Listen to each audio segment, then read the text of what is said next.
All right, assalamu alaikum, shalom everyone, Islam to all the Moors. I am Dr. Yasapa back with another astrotheology class.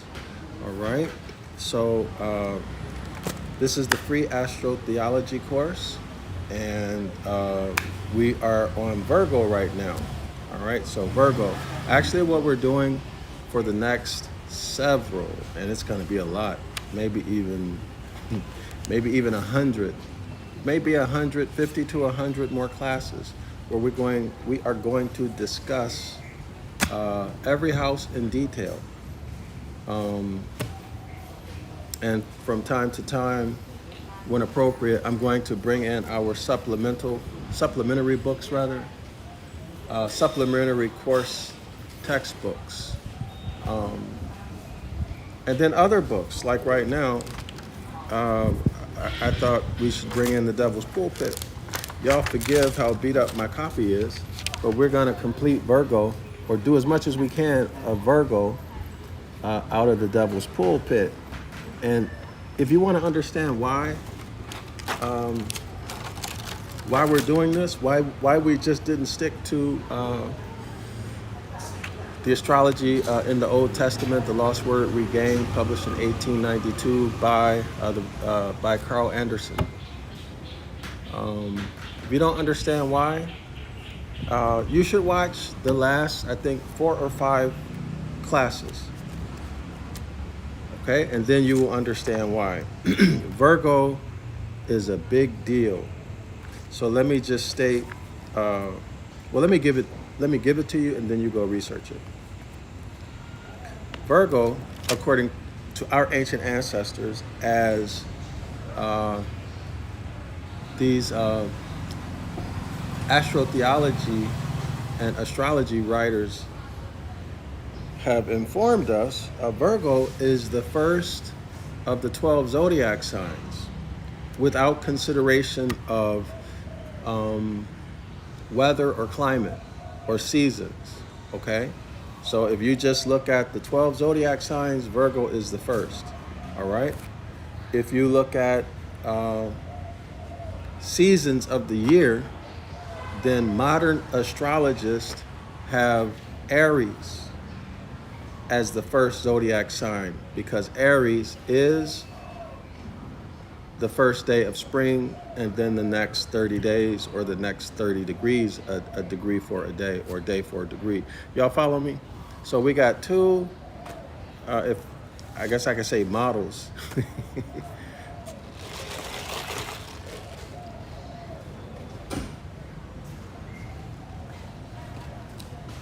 So why is that so important? Because all of the world's religions are based on the template of the zodiac. And the solar zodiac, the solar zodiacal projection, the solar or the ecliptical, and I'm repeating myself, y'all, not for me, but for you, so that you'll hear it over and over. If you've been attending these sessions, these classes, then it'll stick.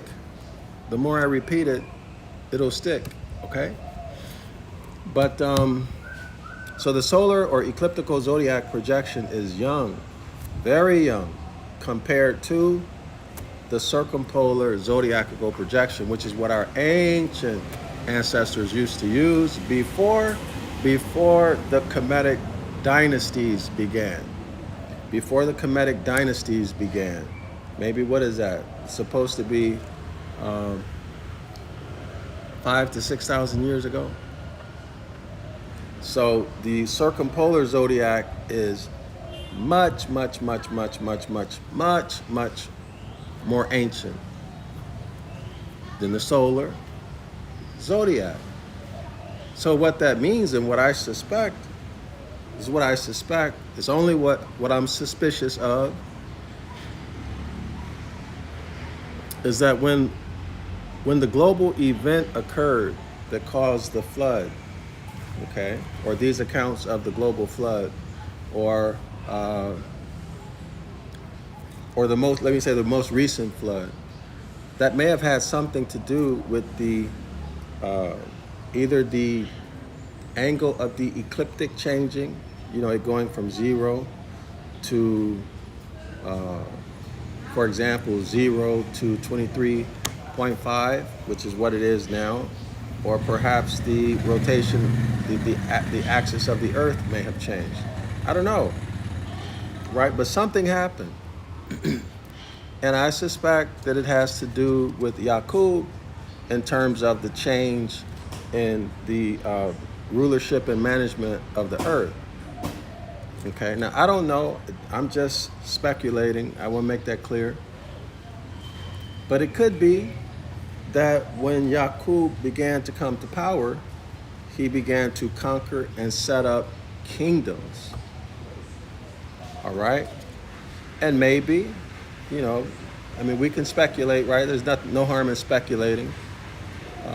Maybe the dynastic or the dynasties in ancient Kemet, maybe those were somehow or another associated with Yaqub.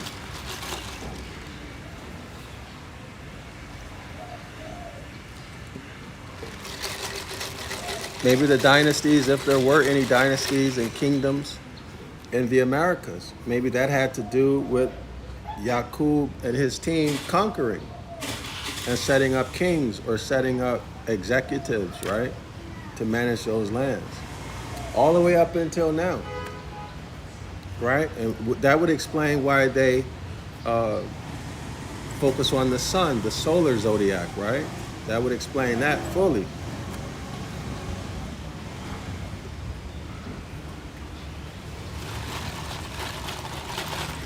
Right? So our ancient ancestors focused on, it may have been the only thing, the circumpolar zodiac projection. Right? And then some global disaster occurred, and Yaqub and his team were able to take advantage of it, or something like that, right? Which caused the ecliptic to change from 0 to 23.5 or something, right? Or it could be they just conquered militarily and they decided that they're not going to go with the circumpolar zodiac anymore. They're going to hide it because we had power in that. And they said we're going to shift and we're going to focus on the solar or ecliptical zodiac projection. So, we can speculate, but hopefully, as I learn more, because I'm researching it, if y'all know something, y'all can share it with me. But hopefully we can figure it out faster, sooner than later, rather. In Asia, y'all, they say faster.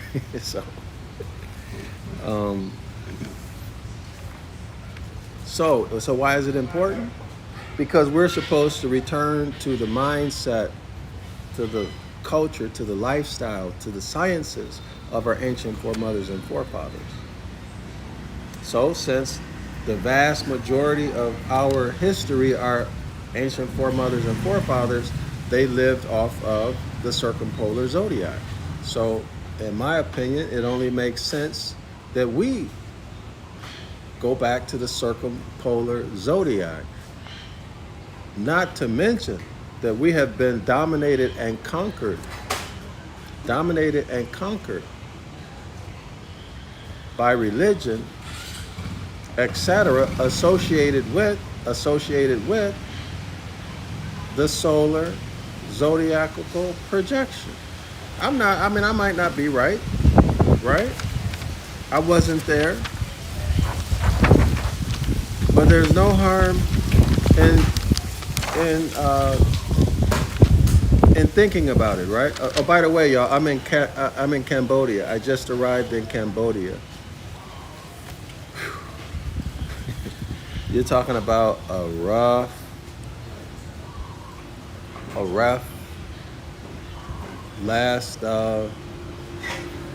last few days.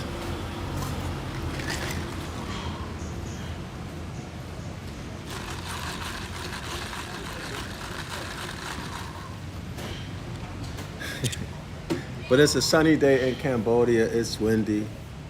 And I'm happy to be here. I really, really am. I'm happy to be back in Cambodia. So y'all, let's begin. Where are we? We're on page...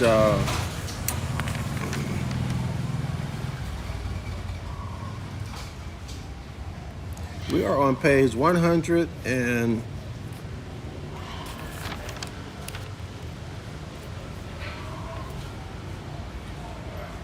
30...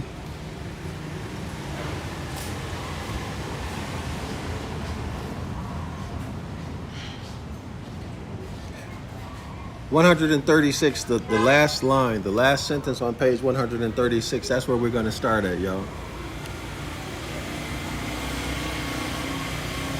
Keep in mind that in the paragraph above, Mary is identified as a whore, as a prostitute of the sea, all right?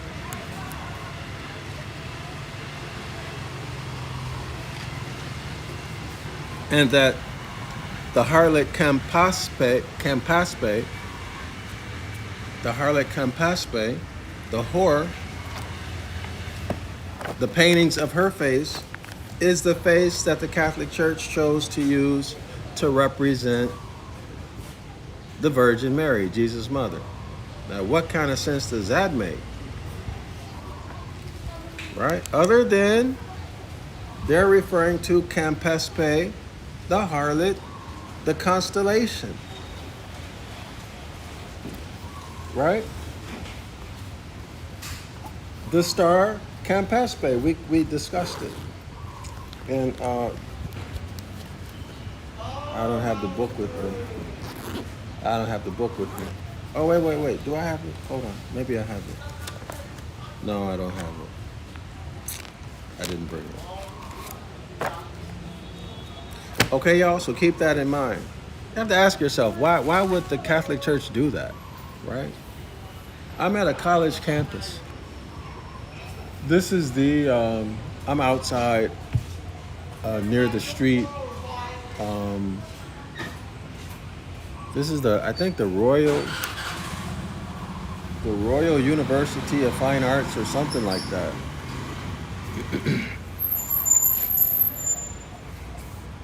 Cambodia is a kingdom of Cambodia. Okay, so let's do it, y'all. So after the whole world's observance, from the days of an infinitely remote antiquity, so that means very, very old, extremely old, that their corn was ripe for the sickle. All right, so it's ripe to harvest it. At the time when the Escheat sun was observed to be in that part of the heavens, which is marked by a group of stars that make something like the shape of a young woman. All the Christian religions are based upon the mother and the child, right? And then all the solar deity religions, there are about 16 of them, I think. They all have the same story, the mother and the child, all right?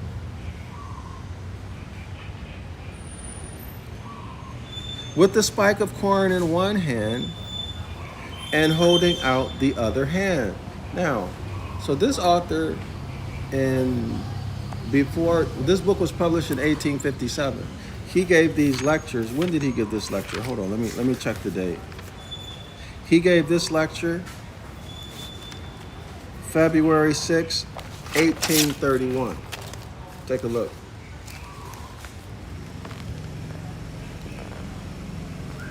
Y'all see the date? 1831.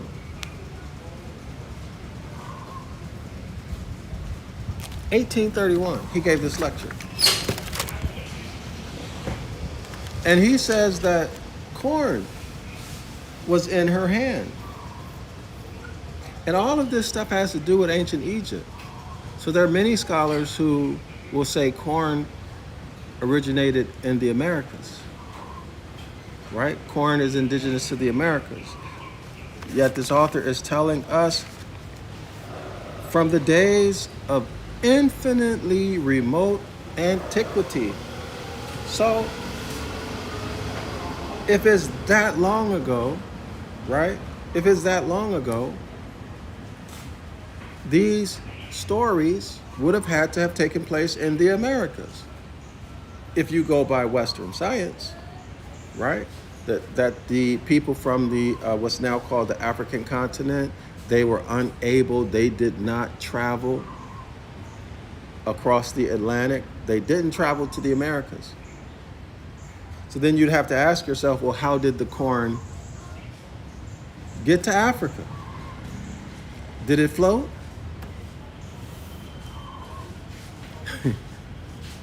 Did it float? Right? And I don't know if the birds would eat the corn if they saw the corn floating, or would the corn even float? Would it sink? I know I read in, maybe it was Ivan Van Sertima's book, Dr. Ivan Van Sertima, where he talked about some, I don't know what they were, maybe anthropologists or historic, some people, some scholars, they tested. I don't know if it was corn or just cotton. But anyway, none of it made it across. They tested to see if it could float over to Africa. None of it made it across, okay?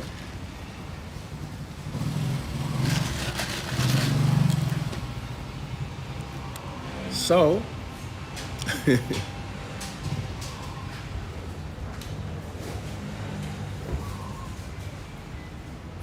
that means Egypt was in the Americas, right? It means Egypt was in the Americas. But of course now, if I remember correctly, it's been years since I looked at it. If you look in Strong's dictionary, Strong's lexicon rather, they'll tell you corn, they'll say wheat. They do the whole, they give you two things, right? Two meanings to confuse you, or to spark division and debate. All right, to hide it, in essence, to hide it, okay? But anyway, I wanted y'all to know that. But then later on, Dr. Ivan Van Sertima said that corn is not indigenous to the Americas, okay? Now, just what he based that on, I have absolutely no idea. All right, but before it became widely known, everybody had agreed corn was indigenous to the Americas until people started finding out about corn in the New Testament. All right? Then all of a sudden, it ain't corn no more. Okay? Or it's ambiguous. It's wheat or something like that. So let's continue, y'all. Okay, so she's got a spike of corn in one hand and holding out the other like that, remember? And in the other hand, there's the beautiful bright star called Vindi Matrix. Okay, the Vindi Matrix, the beautiful star Vindi Matrix. Over another group, which they call the scales. So the scales is Libra, or pronounced Libra. Oh, by the way, Virgo used to be called Virgo Scorpio. All right, before there were 12 zodiac signs. All right, Virgo Scorpio, and then some at the initial fall of man. At the initial fall of man. Put your critical thinking caps on, scholars. At the initial fall of man, Virgo Scorpio separated. They separated. Was that due to a cataclysmic event? Was that due to a global flood? Was that due to the ecliptic changing from 0 to 23.5 degrees that it's currently at? Did it happen because of a change in the Earth's axis? Y'all see what I'm saying? What caused Virgo, Scorpio to separate. I wasn't there. Did it even separate? Did they make the whole thing up? Okay, y'all, but we'll go with the story. So Virgo, Scorpio separates. And then the constellation that we call Libra now comes in. All right? So now there's two new constellations. Virgo, Libra, and Scorpio. And according to the astrology in the Old Testament, the Lost Word Regained, published in 1892 by Carl Anderson, according to him, Aries was not in the original solar zodiacal projection, but it came in later. In other words, the Lamb of God, who is Jesus, right? The Lamb of God was not in the original zodiacal projection because our ancient ancestors did not acknowledge or recognize 12 zodiac signs.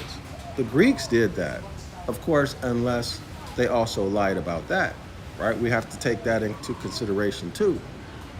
They could have lied and said our ancestors did not acknowledge 12 zodiac signs and then give themselves credit. And then give themselves the credit for finding Libra or adding Libra and adding Aries. See, I wasn't there, I don't know, okay? But when you deal with known liars, known criminals, you can't trust anything they say. You have to be suspicious of everything. You need to be fast on your feet, all right, when you deal with known liars. Because if you know they're a liar and you believe them and you let them finesse you, it's your fault. How can you be upset? You gave them full faith and credit, although you knew they're liars and that they have a history of lying and that their most passionate desire is to conquer and rule over you. And if you already know that, and you are indifferent or too lazy to think, well, they already told you in the King Alfred's plan. Those who have intelligence but who are not willing to use it are no more than animals who have no intelligence, and you are steak on the table for them to eat.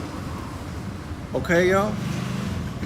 Anyway, let's continue. Now, this part is what I want to get to.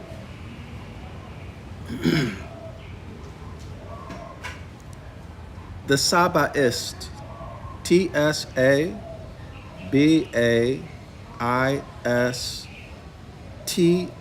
Sabaist. Does that sound familiar, y'all? Saba, Shabbat, Sabbath. Y'all see? What did they do? Well, they did one of the usual known tricks. They put a consonant in front of another consonant and made that consonant silent, the one in the front. Like Django's name, or Django's name, right? Y'all remember that scene where he said, I think he said the D is silent, right? The hybrid said, spell your name, and he spelled it, he said the D is silent.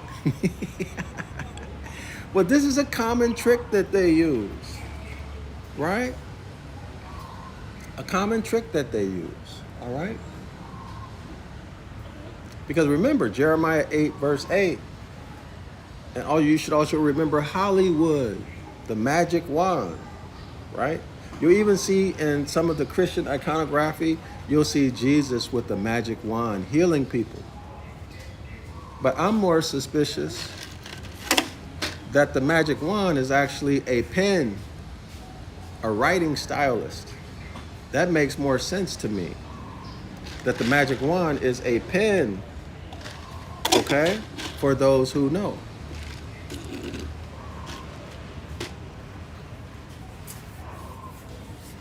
I mean, it's common sense that nobody's going to have a magic wand walking around, unless you're a child.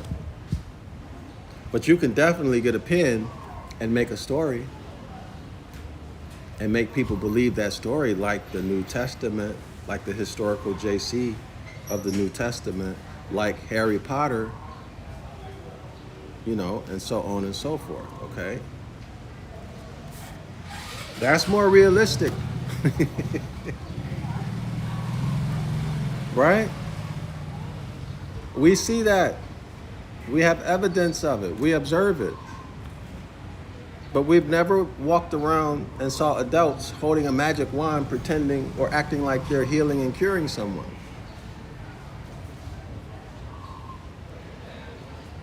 Okay? So the Sabaist. And by the way, Jeremiah 8:8, y'all, if y'all don't know Jeremiah 8:8, go check out Jeremiah 8:8. It's going to tell you that the scribes, that would be our ancestors, wrote lies into the book of the law. The book of what law? Natural law. The natural law that governs human psychology, consciousness, and the natural law that governs the seasons, the natural laws that governs emotions and the way men and women interact, commerce, the Hermetic Laws, those laws that govern the seasons, right? The position of the sun.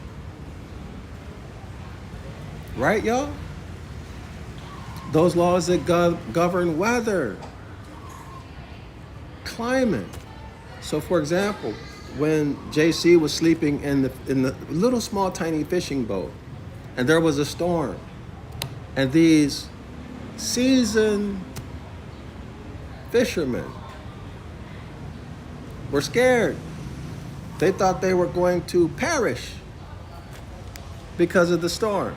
Right, y'all? Y'all remember the story? But yet, there's JC sleeping like a baby. He had no idea there was a storm. And we tend to believe when, those of us who were in Christianity and really, really believers, we thought, well, he had so much faith, he wasn't worried. So he was able to sleep well, even though there was this storm going on, right? Because of his faith. But when you think about that story, y'all, think about it. They're in a fishing boat. And there's got to be waves, right? Huge waves. There's got to be winds, okay? And rain falling on them. Right? The water had to reach them somehow, or if not, the waves, right? Maybe your head get knocked around. You got to knock your head on something unless you're nailed down. So how is it that JC, being a flesh and blood man, wasn't getting bounced and thrown around like everybody else on the boat? So he would have had to also be getting bounced around too, right? He should have woke up if it was a real story. But it's not a real story. It is an allegorical story. So when they woke up JC saw that everyone was scared to death.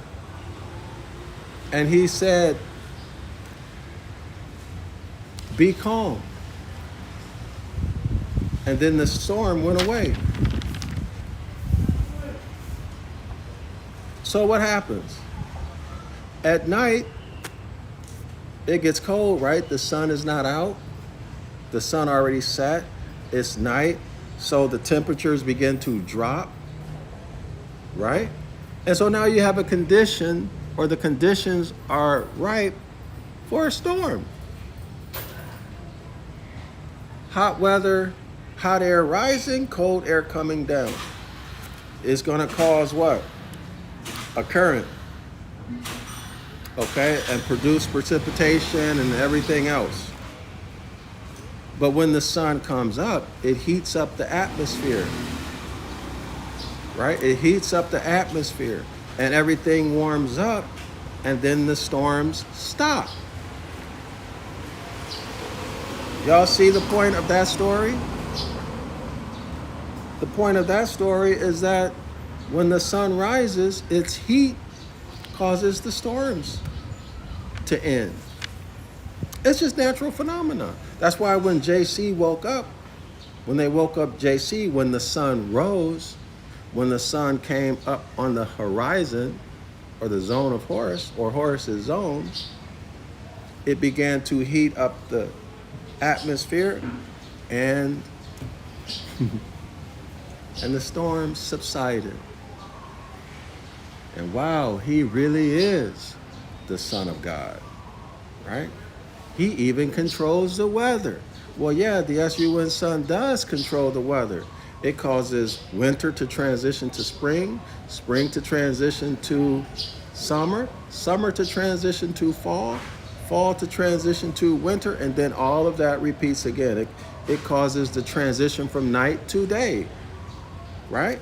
From the heat of the day in the summer to the cool night.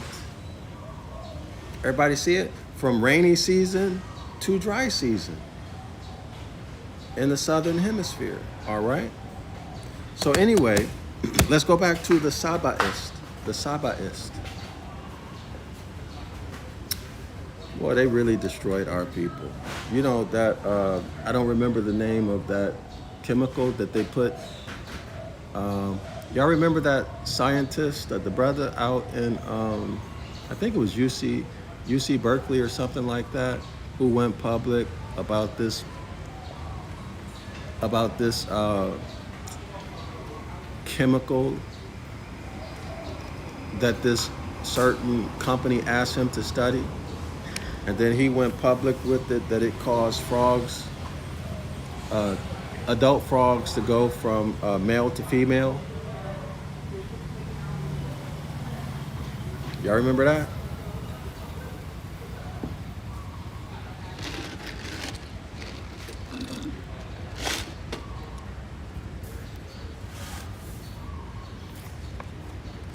Y'all remember that?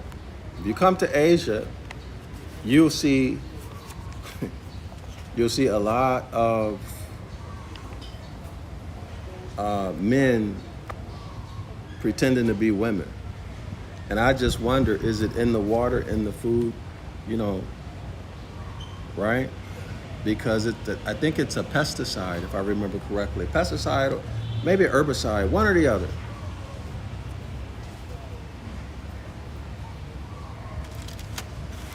But one just went by, skipping. Like a woman. Like a little girl, actually. But anyway, let's get back to it. So the Sabaist, the Sabiists, the Saba'ists, as they are called, or worshipers of the host of heaven, worshipers of the constellations. But our ancestors were not worshiping. They were studying. They were observing. All right? And they were using that scientific knowledge that they gained to create technologies. And all the technologies that we're so familiar with. All right? All of the technologies that we're so familiar with. So, for example, the technology that's in the Great Pyramid, or in pyramids themselves, right? They're built to produce electricity, wireless electricity, right? And then the technology behind even building them, the way they got the stone. So they were not worshipers. But you have to remember, this guy is a high level, this doggone shame. So I asked someone, how do these young men, how do their fathers react when they see their son like wearing lipstick, wearing makeup, hopping around and skipping like a woman, like a little girl, we would say a fairy, like a fairy.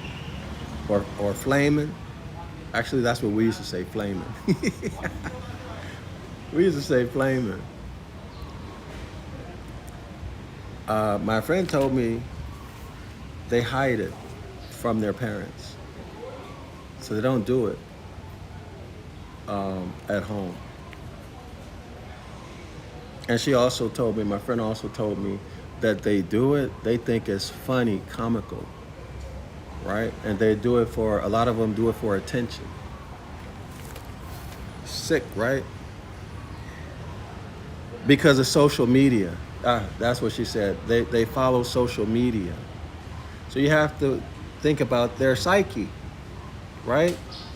A young man, especially 20-something, or even a teenager, looking at social media, and then he wants to be a fairy. So much so that he starts doing it out in public. But anyway, that's a lot. Southeast Asia, you see that a lot. Wearing lipstick, powder. And if you go to Thailand, they even do the sex change. You got to be careful in Thailand, fellas. All right, so now, the Sabbatists, as they were called, or worshipers, let's strike out worshipers and put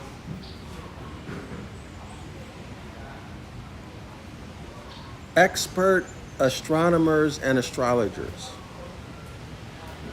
Okay? Those who studied the heavenly bodies. As naturally, notice this, y'all, as naturally, now he wants you to buy this without thinking critically of it. So here it is. As naturally as 'tis natural to man. So we need to ask ourselves, is this natural, what he's about to throw at us, right? As naturally as 'tis natural to man to possess an imagination. Now, we all have an imagination. In fact, your imagination is a critical aspect of your, connotatively speaking, your God faculty. That faculty of mind that enables you, empowers you to create the future you desire.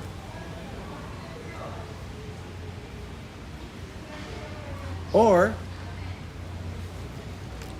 to experience the events, the tragedies that you fear the most.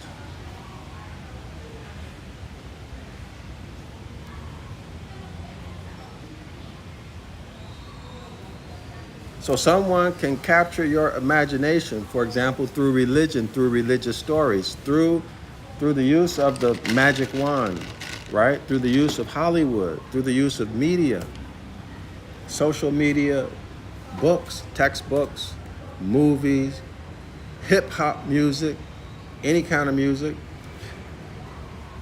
abusively using the Hermetic law of gender against those people like our people who have a weak masculine mental energy. They don't even much know who they is, like my mother used to say. They don't know their nationality. They don't know their bloodline. They don't know who their second, third, fourth, fifth grandparents are. They receive no instructions, no law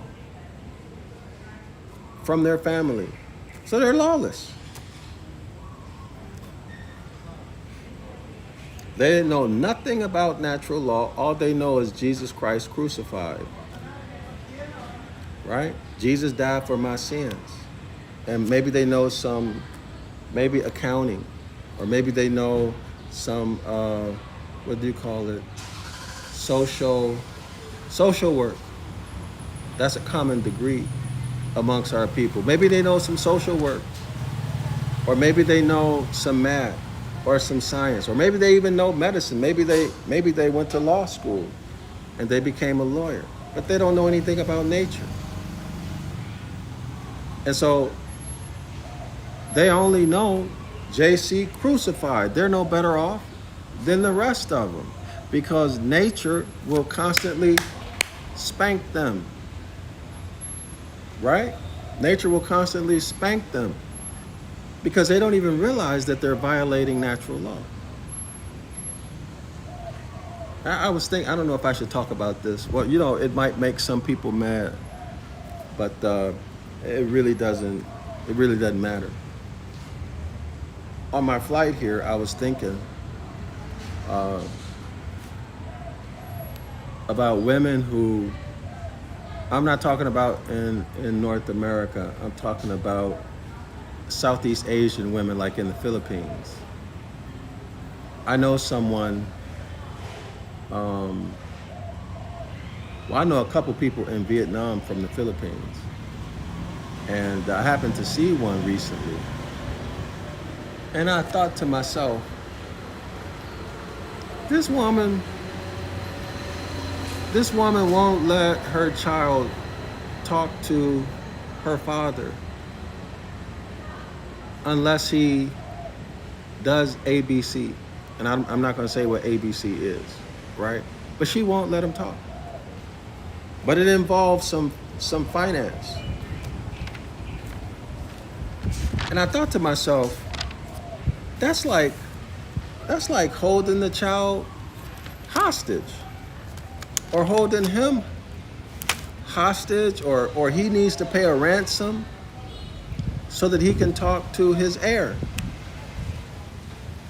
She's making him pay a ransom just to talk to it.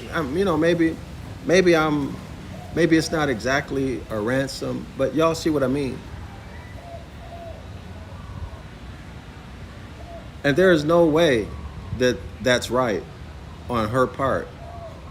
Now, some of y'all women might see it differently. But I just don't see how. Actually, to be honest with you, I heard now that I'm thinking about it, I heard a mental health specialist say that women who do that have some form of either undiagnosed or diagnosed personality disorder. Because according to this woman, and she was a hybrid actually, that's what surprised me, she was a hybrid. According to her, those women who won't let the father talk to the child unless he gives money, unless he does this, unless he does that, she said they have a personality disorder. Because she said a normal woman, a mentally healthy woman would not do that. You know. But I don't know. You know. What do I know? But to me, it seems like it's out of harmony with nature. So the law of cause and effect will catch up with you in this lifetime or the next. Right? In this lifetime or the next. The law of cause and effect, karma will catch up with you. Right? Because it really traumatizes a child. Especially little girls. Well, you know what? Not one more than the other. It's traumatic for that little baby to grow up without a father, especially when they see the other, when they see their friends, they have a father, they have a mother, right? Shame them, make them feel sad, make them wonder, question their own value, their own worth, and you know, all of that.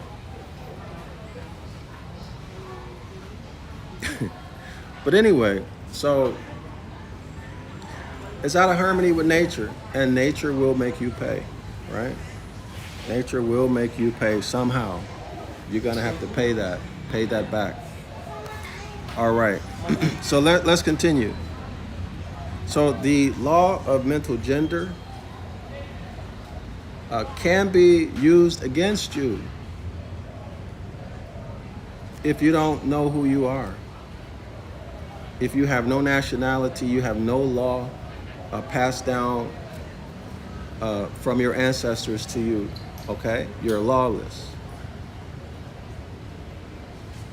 So someone else can use their masculine mental energy to overtake your feminine mental energy. In other words, to program your subconscious mind to get you to do things and say things and be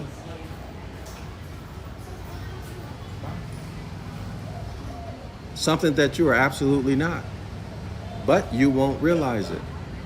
All right. So if you read the Kybalion, you'll understand what I'm talking about.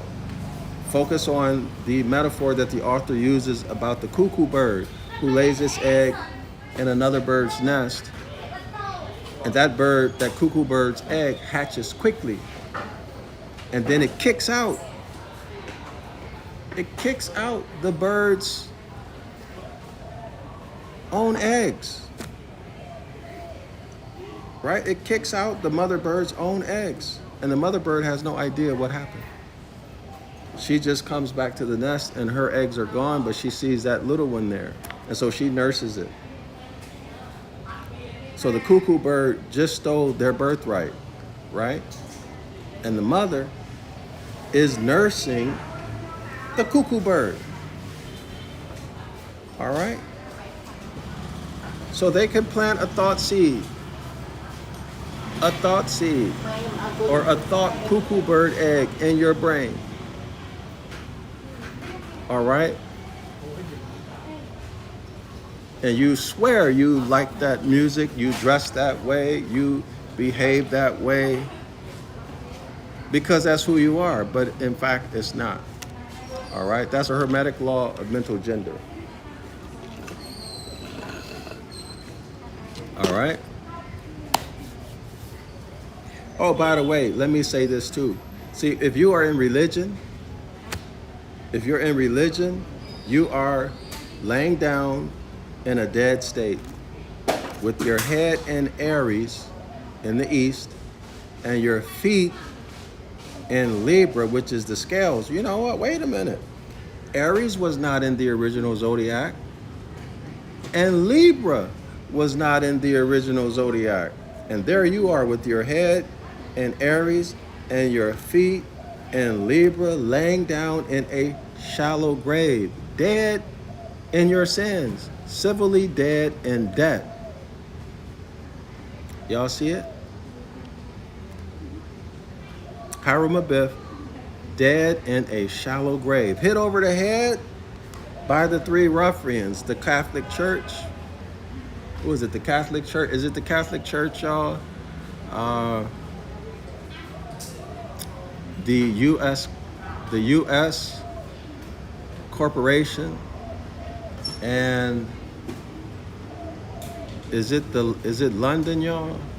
The financial center in London? I don't remember. But in any event, they're all Romans. Okay, y'all? So let's continue. All right. So the Sabaeis, as they were called, or worshippers of the host of heaven, as naturally as 'tis natural to man to possess an imagination, fell into imaginations. So first, do y'all believe that the Sabaeis fell into imagining stories? Well, here it is. The Sabaeis fell into imaginations and adopted all the personifications of that star, of that group of stars. So do y'all buy it? Did the Sabaeis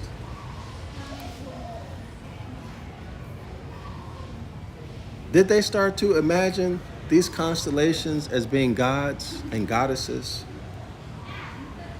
Did they start personifying the constellations and then making them into religions? This is what the author is telling you they did, because he said they were worshipers of the host of heavens.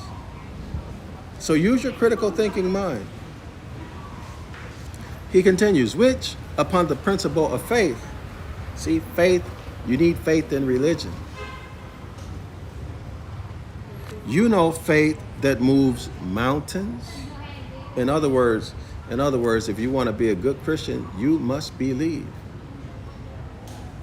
All right? So faith became the basis of an evangelical history. In other words, not facts, not evidence, faith became the basis of the gospel stories.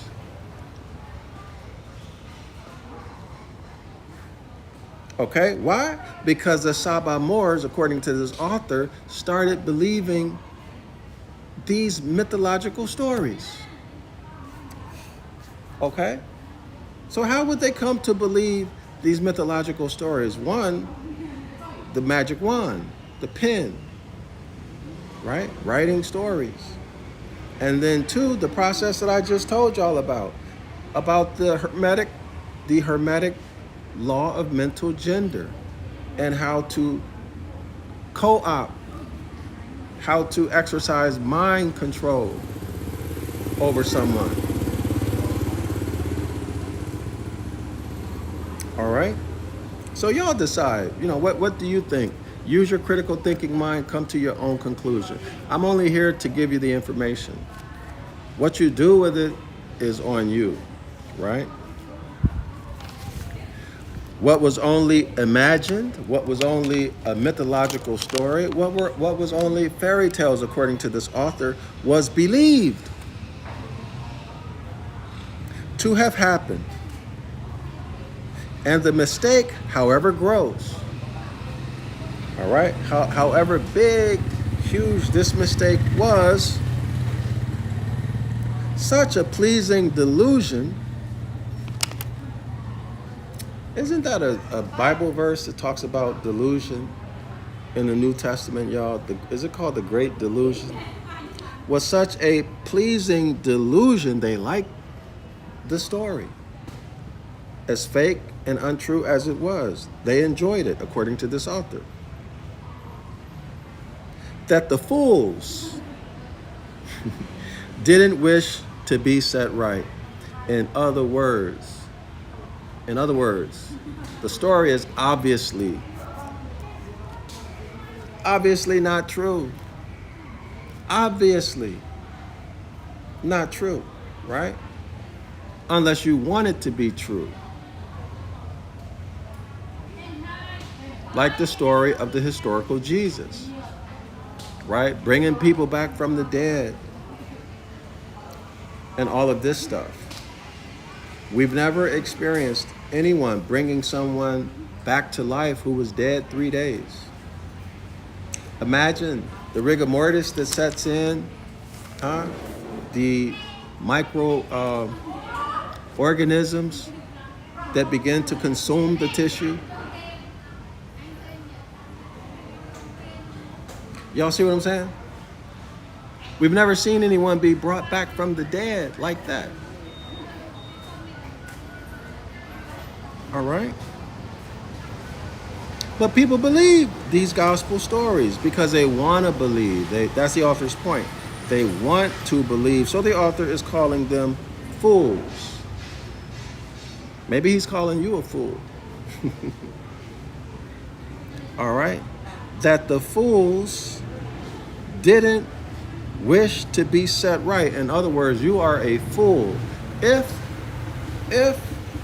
you don't want to know the truth. Didn't JC say, I am the truth and the light? Anybody who wants to come to the Father must come through me. Didn't JC say, I am the truth and the life? Depending on which Bible version you look at. Anybody who wants to come to the Father must come through me. So in the light, and I got this from Jordan Maxwell.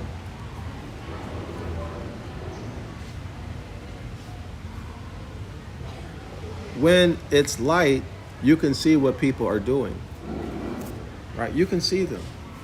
You can see if they stole something, okay? You can see if they injured someone.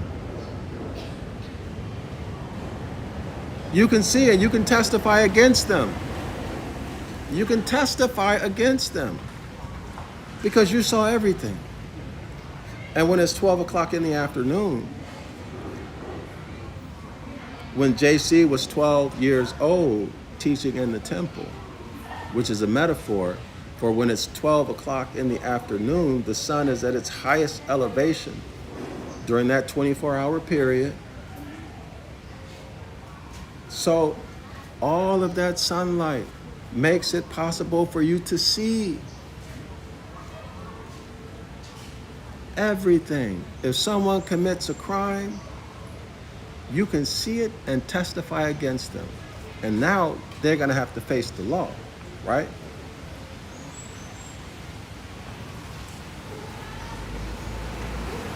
So JC says, I am the truth and the light. Okay, so in the light, you can see the truth. This is what he was saying. In the light, you can see the truth. And in the dark, you can't see it. Well, maybe he stole it. Maybe he injured him. Maybe he didn't. It was dark. I'm not sure.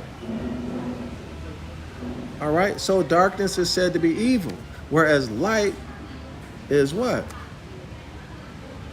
Peaceful, because people are very unlikely to commit a crime in the light when they can be seen and they know they will be brought to justice. So JC is called the Prince of Peace. And when its sun goes down, sets, right? Horus is the baby sun.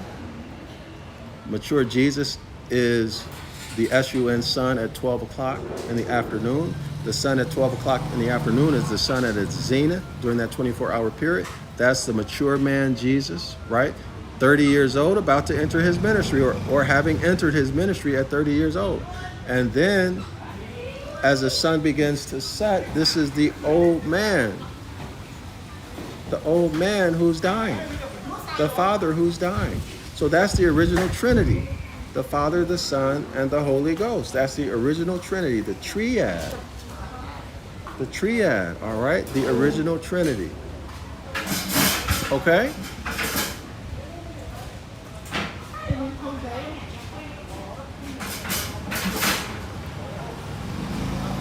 So that's what the story is. JC says, I am the truth and the light. Anyone who wants to come to the Father must come through me. You need to come with the truth, right? Because that light will expose the truth to you. And if you don't want the truth, you are a fool. All right, this is what the author is saying. All right? So all of you religious fools. Let me correct myself too.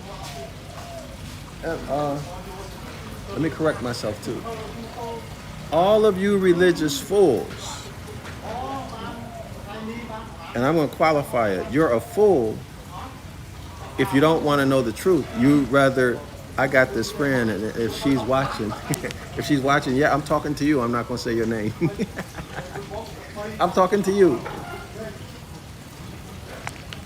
If you don't want to know the truth because your question is, well, that's going to destroy my foundation.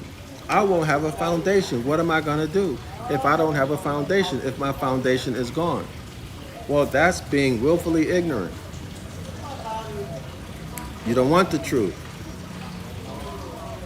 All right? But JC said, who you claim to follow, I am the truth and the light. All right? It is the light, the intelligence that allows you to see the facts and the evidence so that you can do your critical thinking and analytical thinking and come to a reasonable and logical conclusion so that you can make a judgment and not be taken advantage of, protect yourself and your heirs, so on and so forth. All right, so for those of you who are willfully ignorant, those of you who are undergoing cognitive dissonance, because this totally goes against everything you've ever been taught, everything you know, right now you are in a state of foolishness. You are Hiram Abiff, all right, laying down on his back, with his head in Aries in the east, and his feet in Libra, in the scales. Dead in your sins, civilly dead in the eyes of the law, black, having no, how does it go in Black's Law Dictionary, y'all? Having no, I don't remember, having no rights that a quote unquote, or connotatively speaking, white man has to respect. And black has no technical signification in law. Okay, black means race black. You're under the black codes. You're under feudalism. All right, a stateless person, so on and so forth. Okay, let's keep going.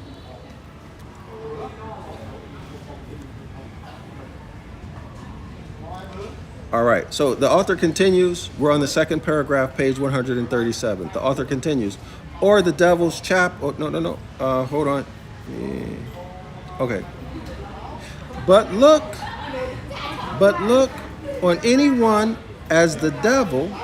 But look on anyone as the devil, or the devil's chaplain, or denationalized more, one or the other. Black friars, so they were friars. Black Friars Road on February 6, 1831. All right.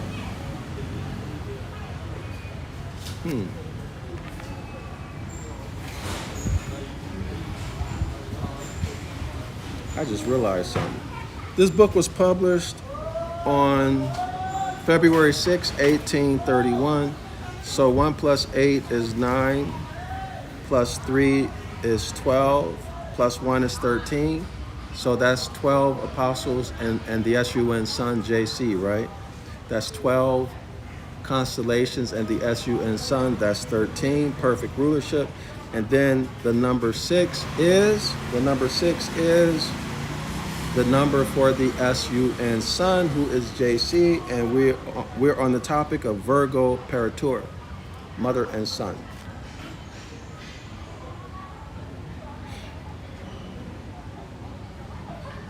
So 13 plus 6 is what, 19? What do we get from 19? Oh yeah, 19, so that's 10.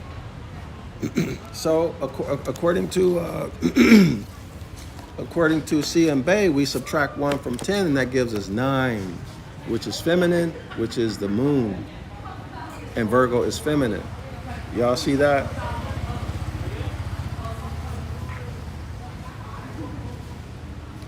I don't know why I didn't notice that. So you see they encode these texts with cosmic power.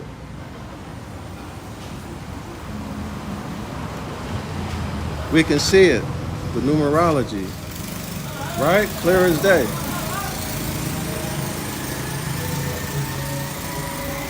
And 10 is also the top that our ancestors, the ancient Hermetics, use, the Ta cross, right? So Taurus, the bull, the head of a bull, right? The next head is Leo, the head of a lion. The next head is the head of an eagle, which is Scorpio. And then the next head is the head of a man, which is Aquarius. And so here we are in the center. We are fixed in the center. The SUN sun is the SON sun, and we are surrounded by the what? By the cherubim. So when we are in our higher self, we are protected by the cherubim, which are angels or angles of light that are embedded and encoded with energy and information that is there to support you, right? So the messaging, how that works with the consciousness, I have no idea, but I know it works from my personal experience. So 10 is also the Ta cross, okay? Which is also the solstitial line, the equinoctial line, and here we see the Ta cross, okay? All of this coming out of nature. Y'all see that? That's the 10.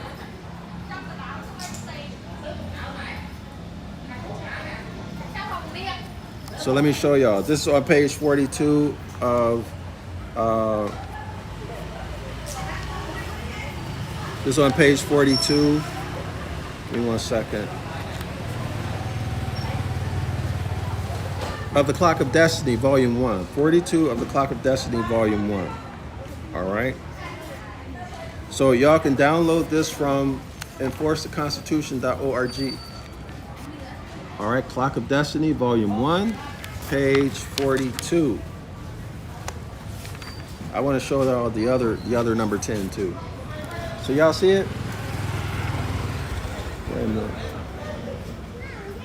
Hold on. Ah, here.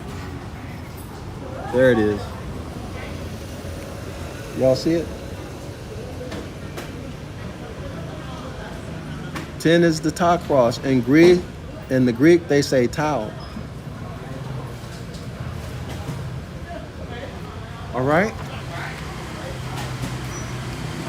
So let me try to find the other one about the number 10.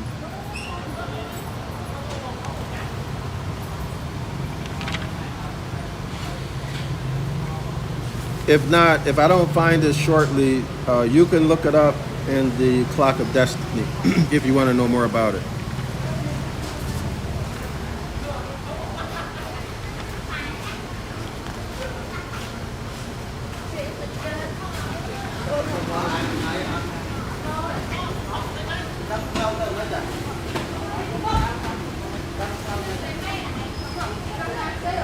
Yeah, I just came across something, and I remember years ago, I used to always wonder, what is more science? Because like you hear people who are supposed to be adepts, and they talk so mystically or around and about more science, or they want to nickel and dime you to death, you know, to pay them to find out. I used to wonder, what is this more science that everybody's always talking about, right? And then finally, one day it dawned on me. I said, wait a minute, come back to earth, right? Come back to earth. It has to be something not way out there, not something mystical, but something that's in your face, obvious, and not hard to find. And then I realized more science is just that, science. It's just science, okay? It's all of the sciences, and whatever sciences that haven't been discovered, that we need to rediscover rather. So, more science is medicine, is law, is linguistics, is geology, it's geometry, mathematics, okay, y'all? It's psychology, etc. All of them. That's more science. The reason why I'm bringing this up is because I want to share something. I want to emphasize something. It just came to me. This is page 38 of the Clock of Destiny, Volume 1. So y'all listen closely. Listen closely. Remember, we're supposed to take on the mindset, return to the mindset, mind frame, paradigm of our ancient foremothers and forefathers.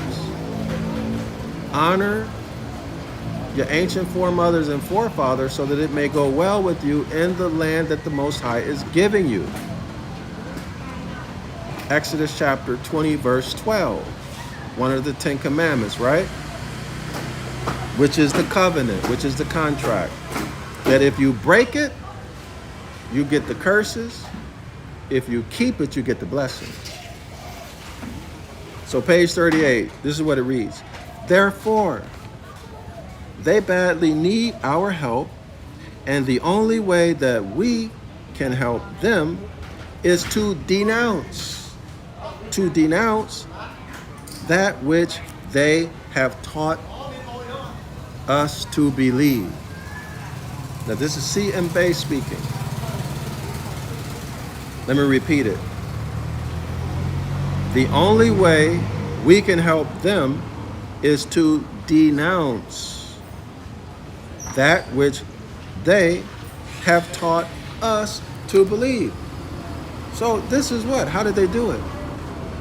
Through the abusive use or the perverted use of the Hermetic law of gender, that cuckoo bird's egg. All right? So we need to teach them to denounce that, right? Get that cuckoo bird egg out of our mind. As the Prophet Noble Drew Ali said, if I could only get you to be yourself, if I can only get you to break that spell. Nobody can break that God spell but you. Although having eyes to see, you cannot perceive. Although having ears to hear, you cannot understand. Because JC, the historical JC, cursed you. He put a spell on you.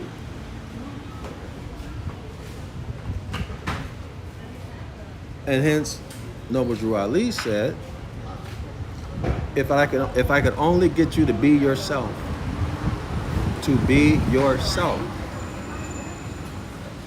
right? And we talked about the mechanism of you not being yourself, which is the Hermetic law of masculine and feminine mental gender, okay? And the main aspect of that, y'all, according to C.M. Bay, is religion.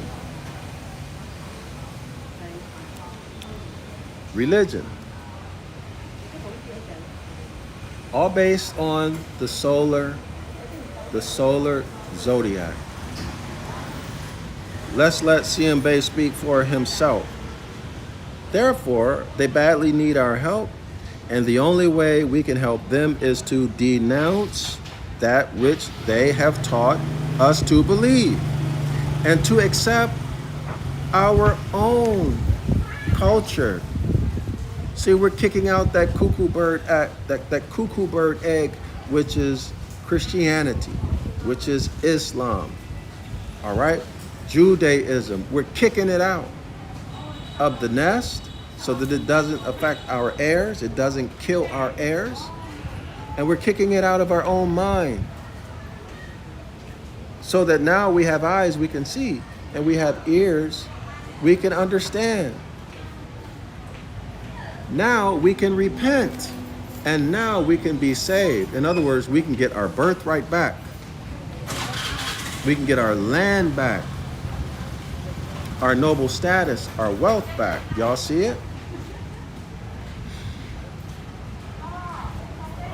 And accept our own culture, science. All right? The arrow, what do you call it?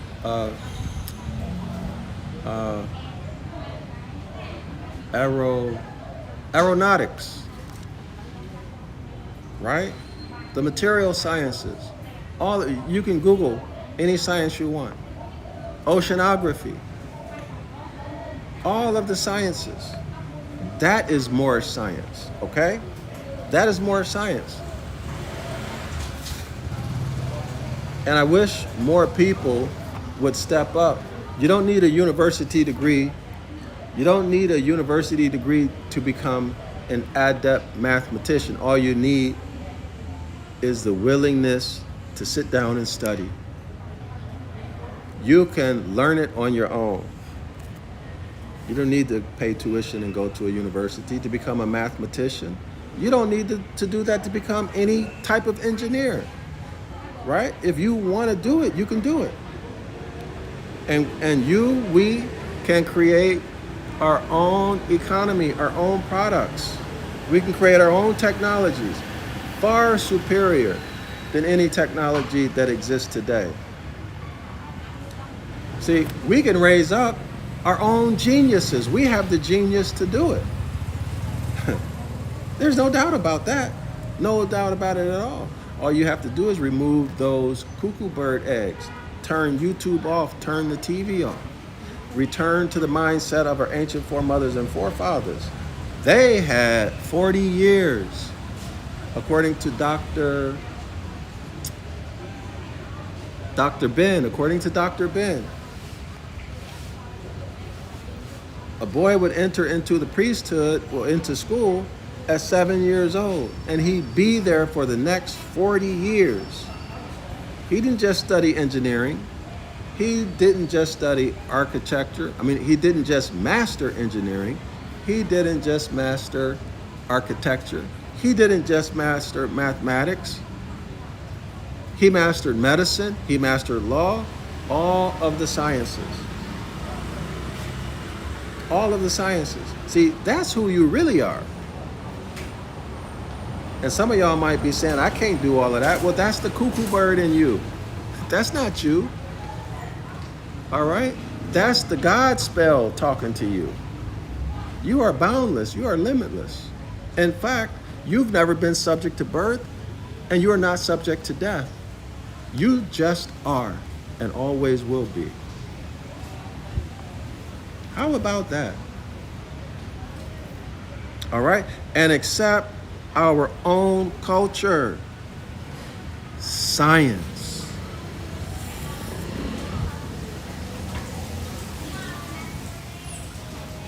We get out of life as good as we create. And you ain't gonna create not a darn thing if all you know is religion, religious beliefs. You're not going to create anything. You don't understand nature, therefore you can't do any type of engineering. When we rely upon others to study the secrets of nature, that's science, y'all. The secrets of nature are revealed through science, which just means observation and study, testing, experimenting, right? That's all it is.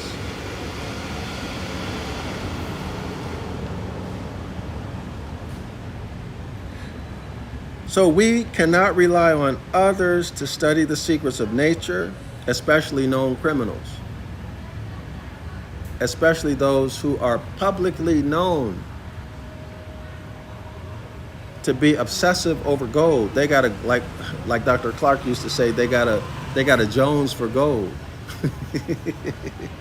That's like the dog who has a Jones for a bone, right?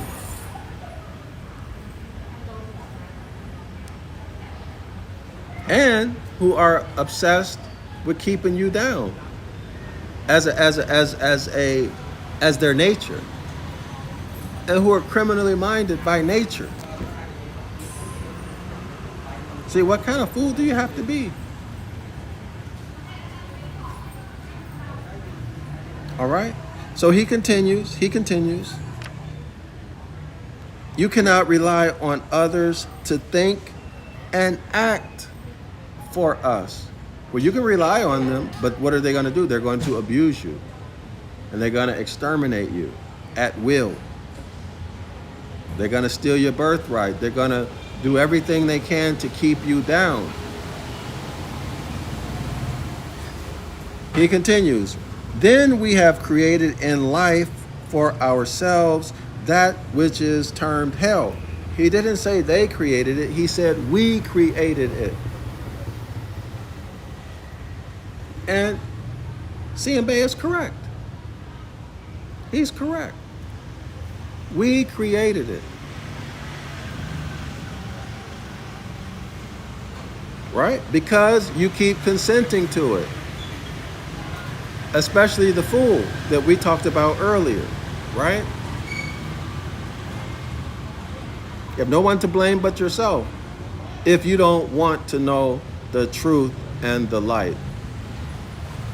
See, nobody comes to the Father except through the truth and the light. That's what JC said. I am. Y'all got that? I am. The great I am. I am the truth and the light. Anyone who wants to come through the Father must come through me. The Father created the trust. The Father created the trust and gave you and us the estate and set the rules. All right, and set the rules. You must follow, or live harmonically with natural law. 10 Commandments.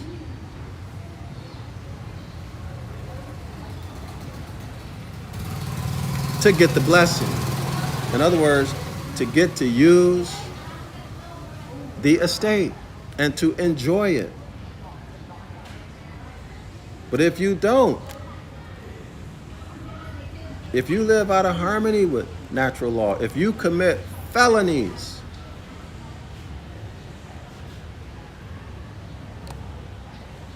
and y'all know the reason why the Israelites were kicked out of the promised land?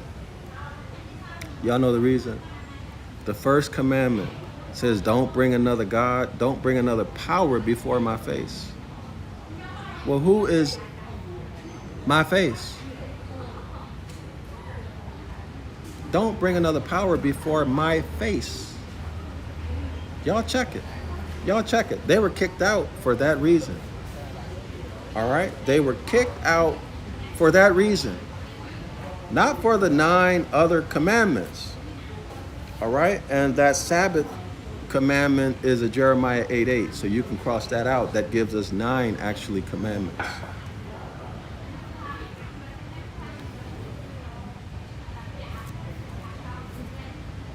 Nine is a feminine number, right? 9 is a number of the moon. And we can go many places when we talk about 9 and femininity. All right? All right. There's another meaning of 9. There's the Council of 9. But that's another story. But y'all see my point, right? Y'all see my point.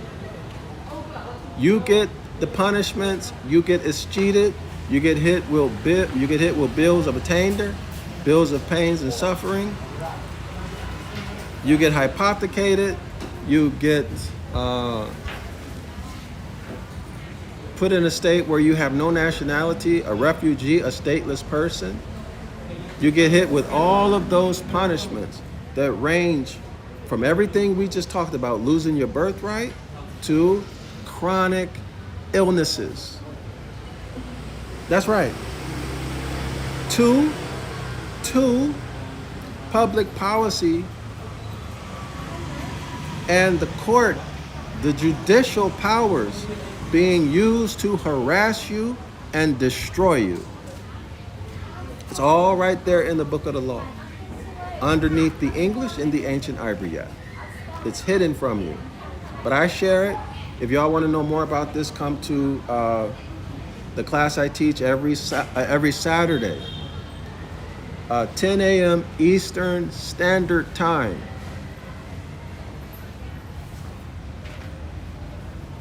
The link is in the description area of this video. If that link doesn't work, just send me an email, yasapa@zionlawschool.org, YASAPA at Zion, ZION, Law School, LAWSCHOOL.org. All right, come to class and you can learn more. I teach the Ancient Ibaryath, and by the way, if y'all want to support my project to write the book of the law, to correct the book of the law, to remove all of the deceitful lies, Jeremiah 8:8, also to show the astrology, the Hermetic Laws, the maxims of law or the principles of law. I got a list in the description area that gives you an overview of the topics that will be in the book of the law that I produce, if y'all support it. If y'all support it.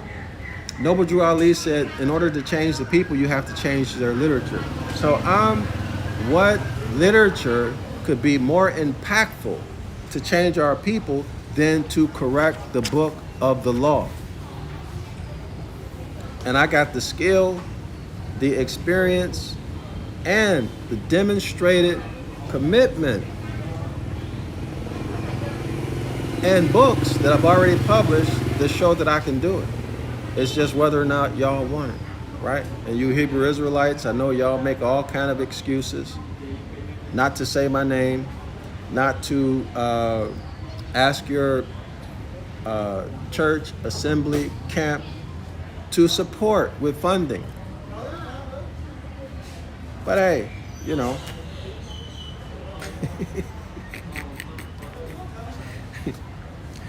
I don't expect it from Christians, but Hebrew Israelites, they know a little bit more, okay, than the Christians. All right, so let's continue. Let's continue. I hope I completed my thought. Anyway, let's continue. So he keeps going. He says that we created what is hell for ourselves.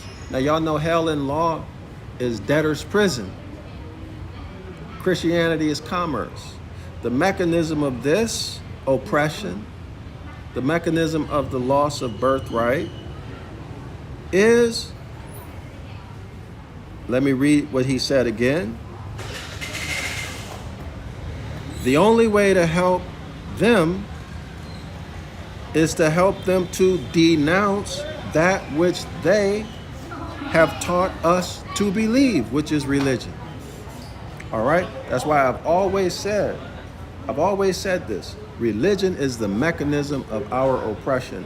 And until we break our people out of this religious mindset, even if they learn about their nationality,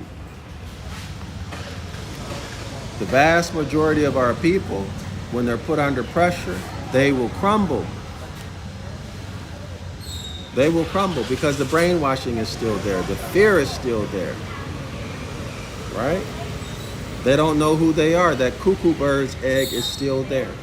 All right? So we have to totally free ourselves from this religious mindset. Kick out that cuckoo bird egg out of your nest and out of your mind. Anyway, let's continue. So study science. All right, y'all. CM Bay says, so study science. I'm going to say, so study science and engineering. You don't have to go to a university to do that.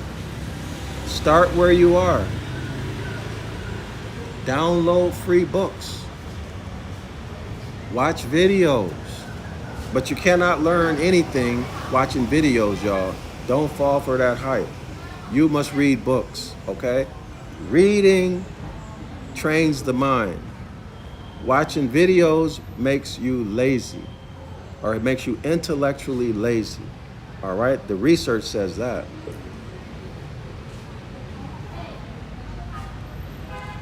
So again, so study science. And I'm going to add in, so study science and technology.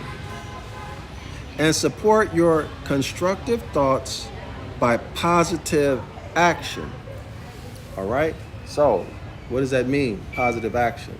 Well, the most impactful thing I can think of, y'all, is going into the workshop of the mind. Now, I prefer the silver method. Other people may prefer other modalities, but I prefer the silver method. All right? And then with that, well, some people, they don't say you should have a plan. I think you should write a plan, not because you need a plan, because a plan helps you to think critically, to think through all the details about something, right? In other words, when you make a plan, a detailed plan, it gets you to raise the vibration of your thinking. It gets you to focus on the thing that you want. So now you see things clearly. You see all the details. You understand all the nuances. Your mind is at a very high vibration, which means that your imagination can create faster.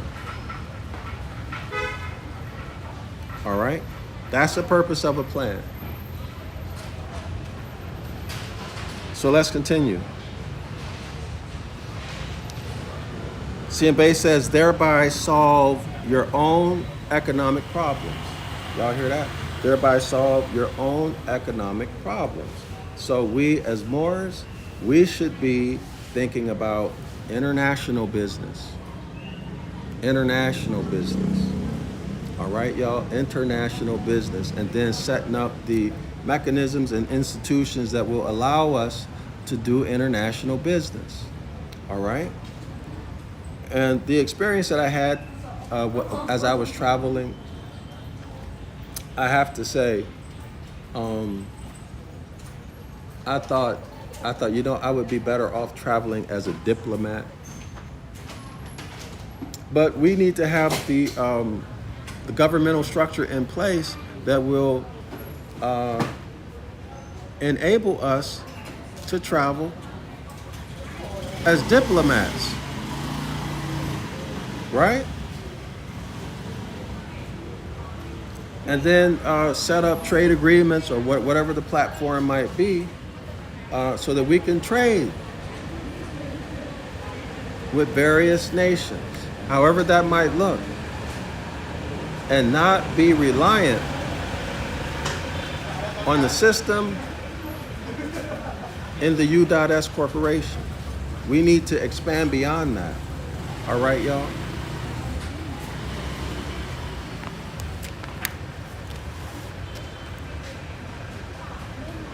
Okay. So as CMB continues, as it stands today, that's in 1940, was 1942, y'all? 1947, I think this book was published. And nothing has changed. Nothing has changed. Oh, no. It says photograph. Okay, photograph copy 1973. When was this published? I thought it was 47. Hold on. Give me 1 second. When was this published? So the photograph was copyrighted in 1973. For some reason, I thought this was published in 1947. Okay, so it looks like it was no, 1946, hold on.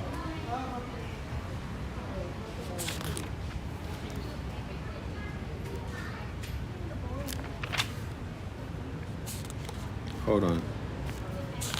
So I gotta find out. I didn't see it.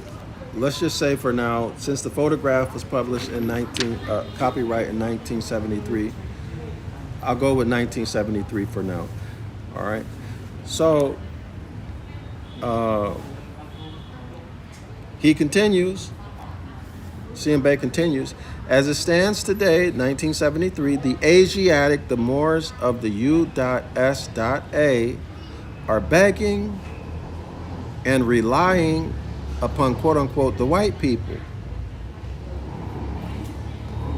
In scripture, they would say what? They're enemies. Now, that's not me, but that's how they are identified in the scripture, right? To solve their economic problems.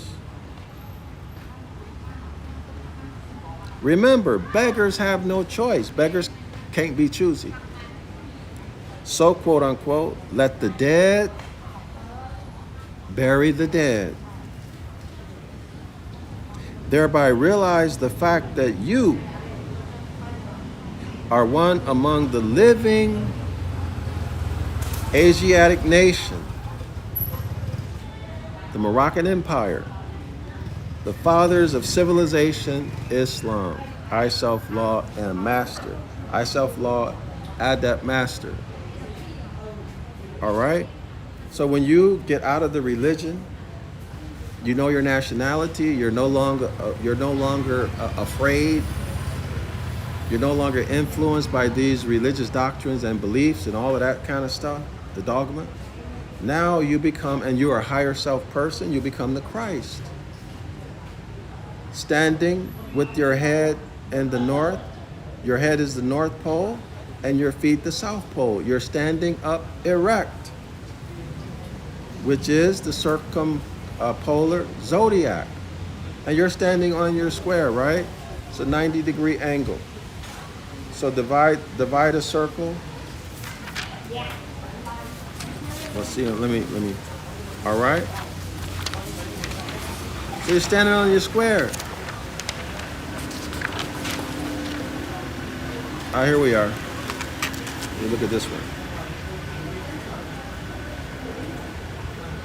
All right, so this circle, the line of the outside circle, that would be the perimeter of space. The vertical line is the solstitial line. The horizontal line is the equinoctial line. Y'all see that? And in the corners, these corners are what? 90 degrees. This is the square. All right? This is the square. Okay? Hiram Abiff resurrected. All right? Standing on the square. Okay, so let's go back. Let's go back to the devil's pulpit.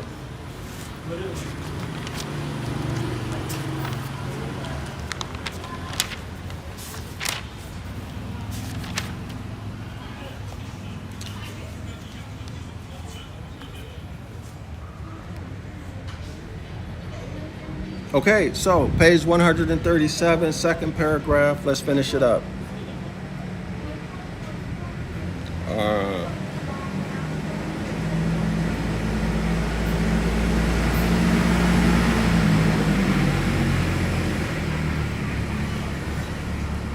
Okay, but look, I'm starting in the middle of the second paragraph.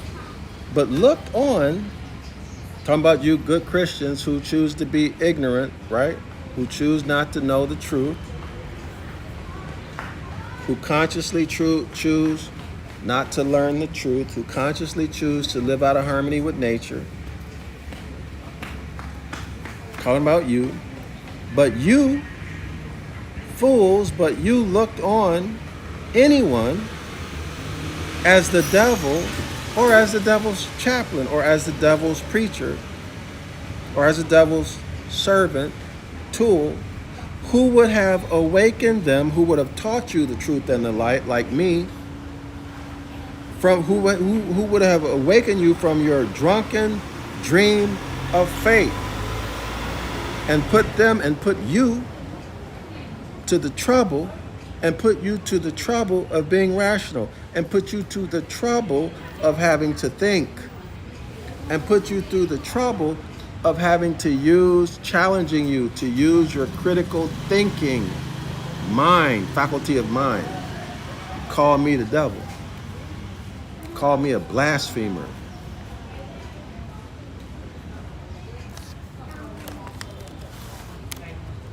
The most extravagant adorations and the most absurd and self-contradictory fictions.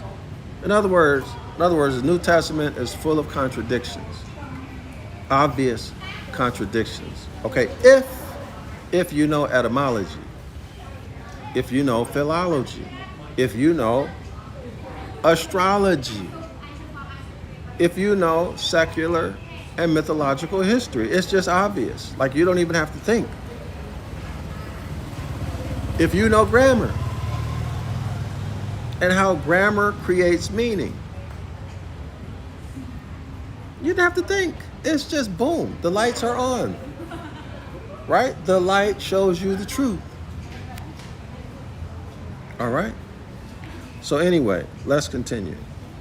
The most extravagant adorations and the most absurd and self-contradictory fictions were consecrated to the honor of this quote-unquote wonder in heaven, a woman. And our people accepted that because we had a matriarchy. So they accepted it. It was more easy for them to accept, right? And the brute people who never thought of asking their priest what they meant, nor would have endured the true and rational explication of their mysteries, were perfectly satisfied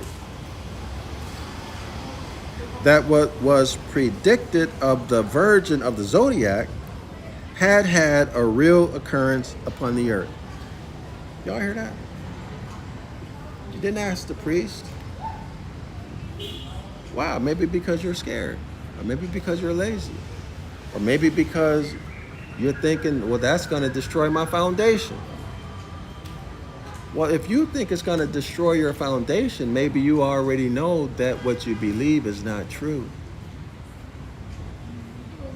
Maybe you think the priest is going to kick you out, or the pastor, or the or the Moray, Moshe, what, all those different titles, the general. Maybe you think they're going to kick you out, so you're going to keep quiet. All right? So you just endured the abuse and the ignorance. All right? Anyway, he continues. And as for its infinite absurdity and utter impossibility to have happened, the convenient adage, or the alibi, quote unquote, nothing is impossible to God, settled the matter at once. Right? Well, nothing is, God can do anything. So yeah, it looks like, obviously, it looks like this could not have happened. Looks like a myth, but anything is possible with God.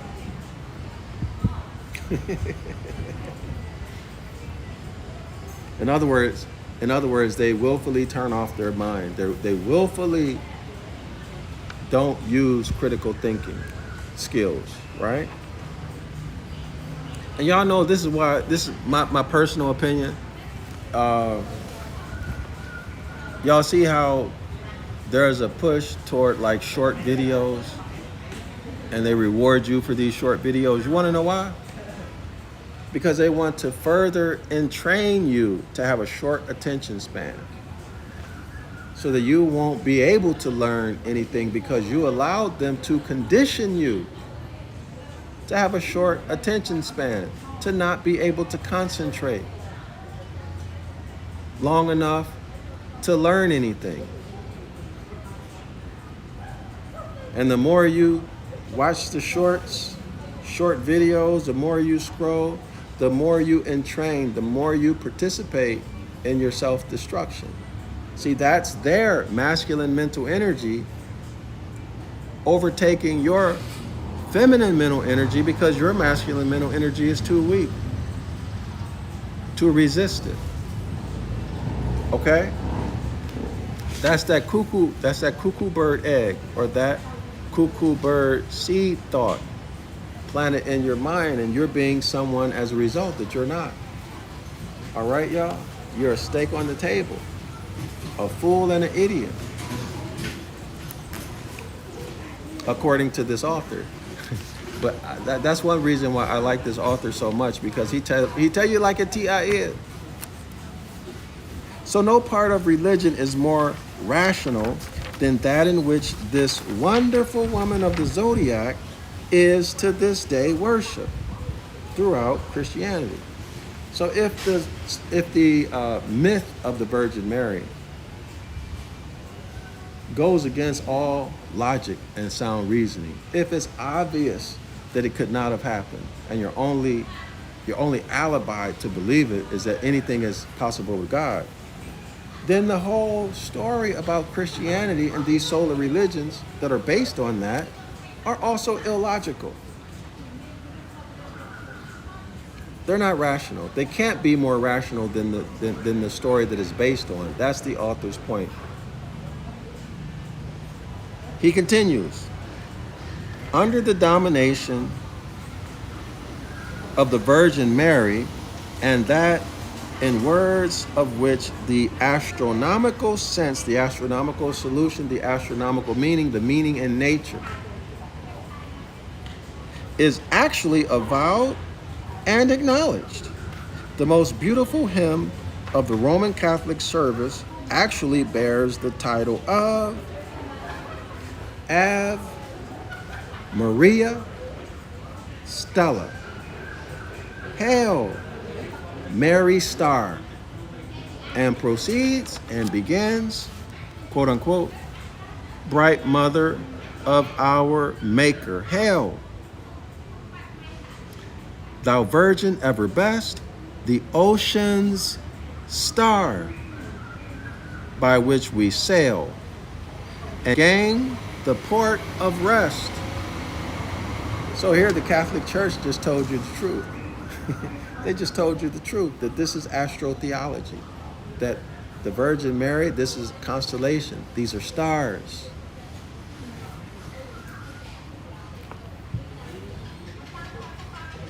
And we have the same Virgin, those words addressed, which, if ever there were a people on earth who worship the stars, are none other than precisely such words as those star worshippers would address to this particular group of stars. So by star worshippers, he's referencing the Sabbatists, right? Sabbatists, as they were called, or worshippers of the host of heaven, page 137. So let's go back to page 138. Quote unquote, hail, flourishing virgin, chastity's renowned queen of clemency, whom stars do crown. Hail, city of refuge, King David's tower, fenced with bulwarks and armor's power. In thy conception, charity did flame. The fierce dragon's pride, the fierce dragon's pride was brought to shame. Judith, invincible woman of arms, fair Abishag, virgin, that true David warms. All right, y'all? All right.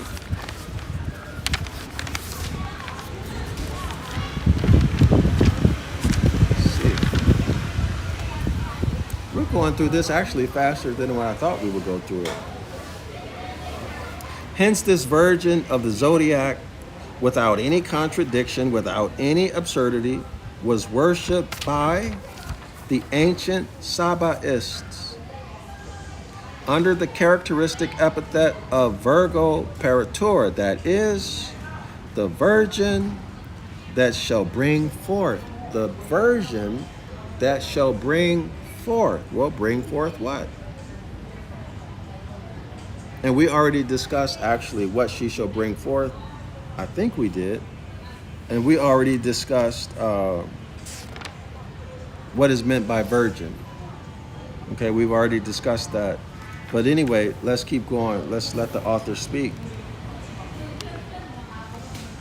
Virgo Paritura, the virgin that shall bring forth. Because it is really and physically the month of August, which brings forth the fruits of the earth. In other words, the harvest begins in August. And for the fruitfulness of which expectation waits through all the circling year. In other words, the author just said that the harvest time is the climax of the year. So we go through the whole 36 degrees, 360 degrees, the whole 360 days of the year, waiting for the climactic moment when Mama Earth gives birth, brings forth her harvest, brings forth her fruit. The harvest begins with the wheat and the barley, or the barley and the wheat in August. This is what the author just said.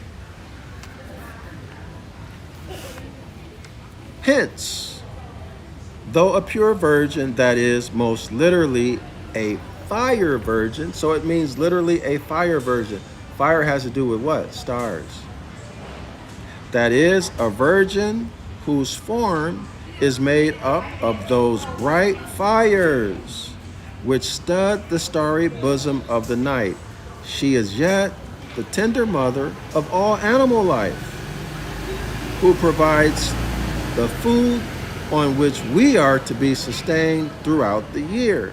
That, quote unquote, openeth her hand and filleth all things living with plenteousness, end quote. Now, y'all know let's talk about this for a second. We're not supposed to eat, initially we did not eat meat. Meat was reserved in the Western Hemisphere. Meat was reserved for those people who didn't have fruit and vegetables to last them through the winter. So if they, whatever you sow, that you shall reap. So if you were lazy, you didn't sow, so now you don't have a harvest, or your harvest is very small, it's not enough. Well, whatever you sow, that you shall also reap. That's a universal law. It's a natural law, right? So now what are you going to do? Is your character such that you're going to go out and beg? Is your character such that you're going to go out and rob and steal? I mean, after all, it's winter, right? It's dark, right? You might not get caught, right? Who's going to testify against you late at night? Well, it was dark. I think it was him, but I'm not sure. I think he did this. But I couldn't really see because it was dark. Y'all see what I mean? So hence the prince of darkness, evil. All right, the devil. Okay. Horus, evil brother. Or you can go out hunting wild animals. Or maybe you got farm animals and now you're going to have to kill the animals to survive. If you don't have people who are willing to help you, people who are willing to give you food, right? So you and yours can survive. You and your household can survive the winter. Y'all see it? Thus all is beautiful. Oh, this place closed. I didn't realize it's closed. Thus all is beautiful. All is magnificent, grand, harmonious, and intelligible, elegant as art, and convincing as science, when interpreted by the true key of astronomical allegory. So in other words, all of this makes perfect sense. It's all totally logical when you look at the astronomical meaning. You interpret this mythological story in the New Testament about the Virgin Mary, you see it for what it is, which is the worship of the stars. All right? This is the constellation Virgo. All right? Worship of the stars and the harvest. Okay, so natural phenomena. And the season, right? And the season, natural phenomena. Okay, so where stands the Virgin Mother in the Zodiac? But just as near the cross, which makes the sun sun. Let me repeat that. But just as near the cross, which the sun makes over the equinoctial line in September 21, 22, when, after having expended his last fervors, is talking about the sun, in the ripening of the corn. So in other words, the sun fecundates the earth. The sun's intense heat, right? From July, Leo, the intense heat, the intense solar energy fecundates or makes Earth's soil very fertile. And that makes those mature fruits, corn, etc., mature or ripen. It gives them that final of energy to go from a mature to a ripe fruit. All right, y'all? This is what he's talking about. Okay? That's what he's talking about. I have to find my place. Oh, and then the equinoctial line. So here's the vernal equinox, the spring equinox, 12 hours of daylight, 12 hours of night, March 21, March 22, Aries. All right, y'all? So the sun will ascend or pass. The sun ascends from December 25th, passes over. So the Jews have the Passover, the Christians have Easter, right?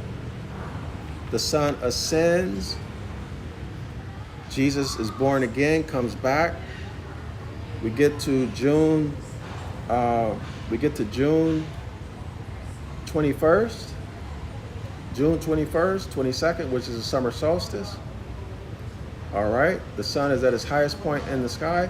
So from the Passover, the sun passes over the celestial equator. Okay, the vernal equinox, and then it enters into the kingdom of the heavens, and then it starts to fall on June 25th. It begins to fall, and in July it begins to fecundate the earth. July is the month of the year that's the hottest. All right, the most solar energy is being absorbed into the earth, and then on September 21st, 22nd, it crosses below. The Escheat sun crosses below. JC, the Christ figure, gets crucified. The sun is crucified when it crosses below the celestial equator. So this is what the author is talking about. So let's keep going. All right. So where stands the Virgin Mother in the Zodiac? What number is she? 1, 2, 3, 4, 5, 6. Which Zodiac sign is she and what month? All right. So where stands the Virgin Mother in the Zodiac? But just as near the cross, we just went through the cross, right? The sun crosses below the celestial equator on September 21, 22. All right. But just as near the cross, which the Escheat sun makes over the equinoctial line, that would be the fall or autumn equinox. All right, so Virgo is right there in September, right? Right there before, so we have July, August, and then September. Okay, y'all got it?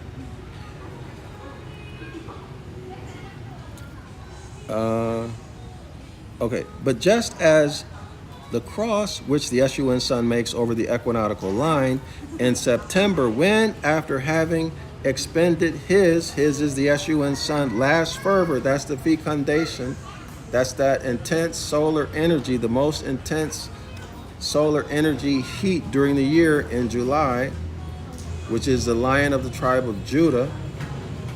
All right, that last fervors in the ripening of the corn. I just explained that. He, that's the Escheat sun, passes into his church of Laodicea. That's in Revelation, right, y'all? Church is constellation. All right? So the sun passes into his church of Laodicea. That is literally the just people. And the Escheat sun at the celestial equator, when it arrives to the celestial equator, on both sides, autumn and spring. 12 hours of daylight, 12 hours of night, that is justice. 12 hours of daylight, 12 hours of night, that is concrete, right? Equity, equality, okay? The abstract meaning of that, in other words, that concrete reality was remixed into an abstract concept called justice, or that which is just. Y'all got it? All right.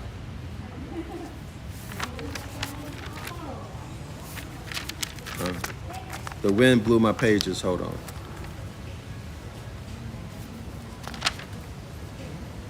Oh, they turned the lights out. I'm gonna have to go in a minute. So he continues. I hope y'all, I hope y'all enjoyed this. I really, really enjoy it. Okay, so the Escheat sun passes into his church of Laodicea. that is literally the just people. That is the group of stars which from the scales of justice, that's Libra or Libra, the balanced scales that you see in the Hermetic iconography, right? The balanced scales, not imbalanced like in the US, in which it is neither hot nor cold. Y'all got that? It's neither hot nor cold, but lukewarm. But where the solar heat every day diminishes, but let me repeat that, diminishing, in other words, is neither hot nor cold, is lukewarm. The weather is pleasant, it's very comfortable, but every day that the sun goes south after it crosses below the celestial equator, after Christ is crucified with his mother Mary standing right next to him on the cross in the Christian iconography, that's the fall or autumn equinox, okay?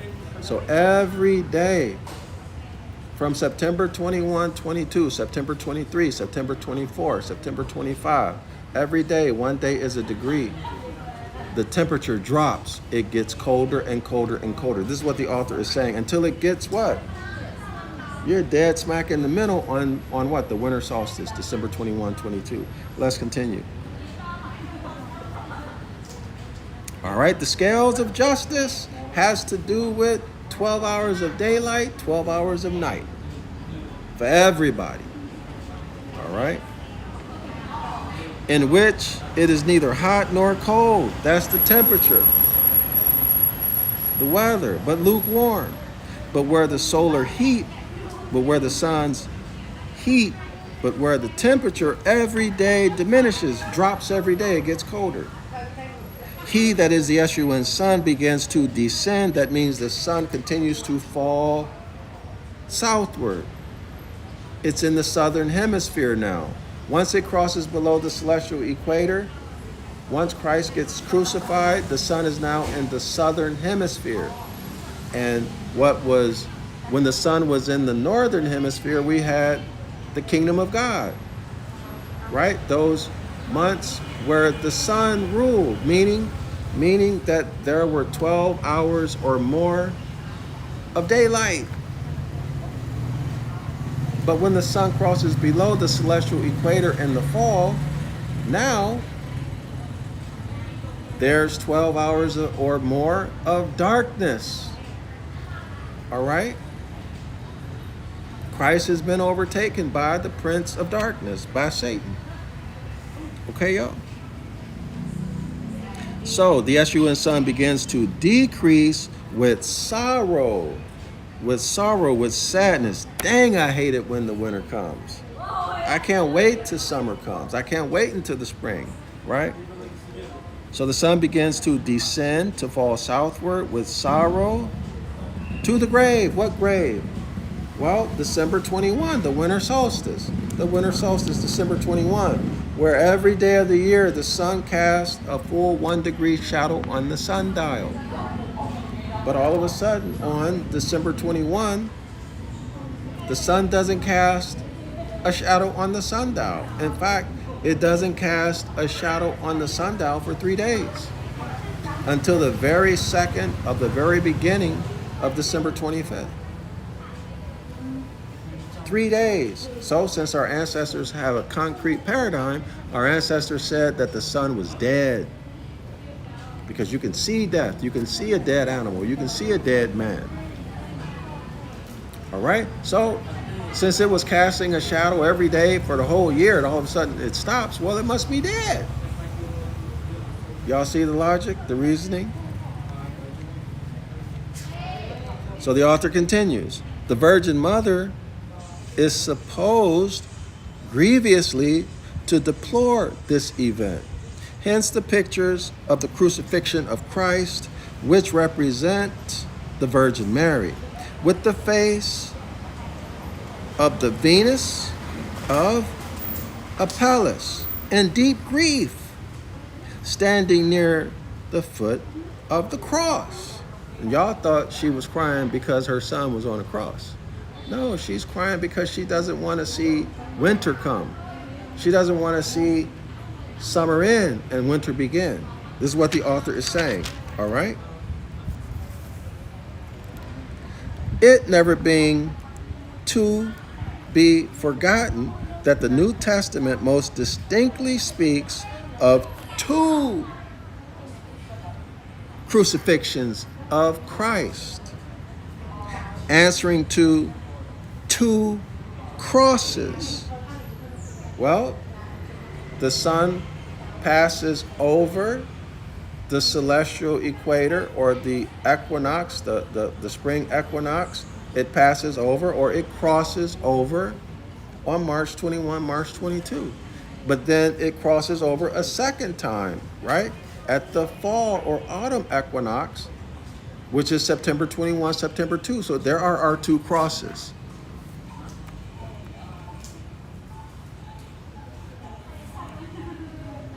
All right, so let's do it again. It never being to be forgotten that the New Testament most distinctly speaks of two crucifixions of Christ, answering to two crosses which the Escheat sun makes over the equator, the one in the spring, in which the sun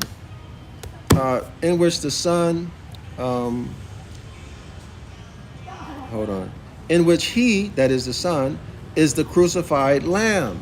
That's Aries, right? The crucified lamb, the Lamb of God.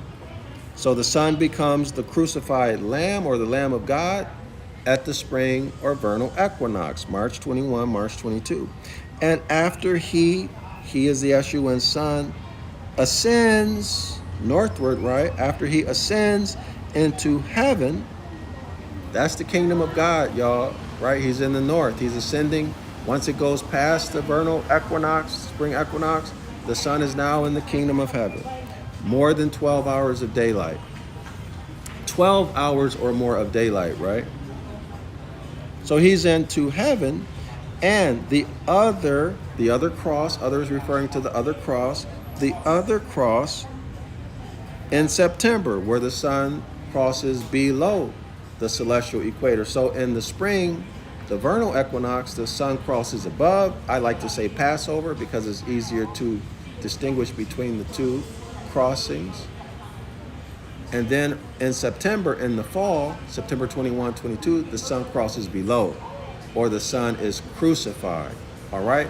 So the first crucifixion is what? Or the first crucifixion, the sun crosses above or passes over. The Jewish Passover, the Christians, Easter. The first Sunday, I think, after the first day of spring. That's the Passover, spring. And then the second cross, again, is the sun crossing below, which is Christ crucified in Scripture. Christ on the cross with his mother Mary standing next to him, okay, in the Christian iconography. That's the fall equinox, all right, y'all?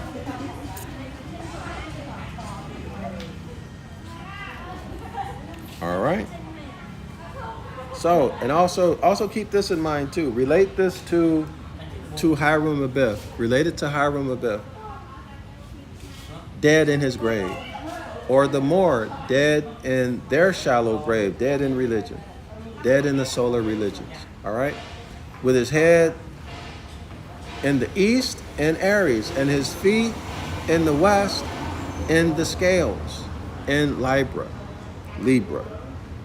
Okay? Let's make the connections. All right. So he continues, after which, talking about the fall equinox, the Escheat sun descended into hell, which is the winter solstice, y'all. And he's accompanied there by who? None other than Michael the Archangel. Michael, the archangel of light. And the light carries information, messages embedded in it, right? Right? All right. That can affect the personality and phenotype, the way you look. All right. So let's continue. As you have respectively two distinct pictorial representations of the crucifixion, the vernal crucifixion, that's the Passover, right? That's Hiram Abiff, dead, laying in a shallow grave with his head in the east, and Aries. Okay, y'all?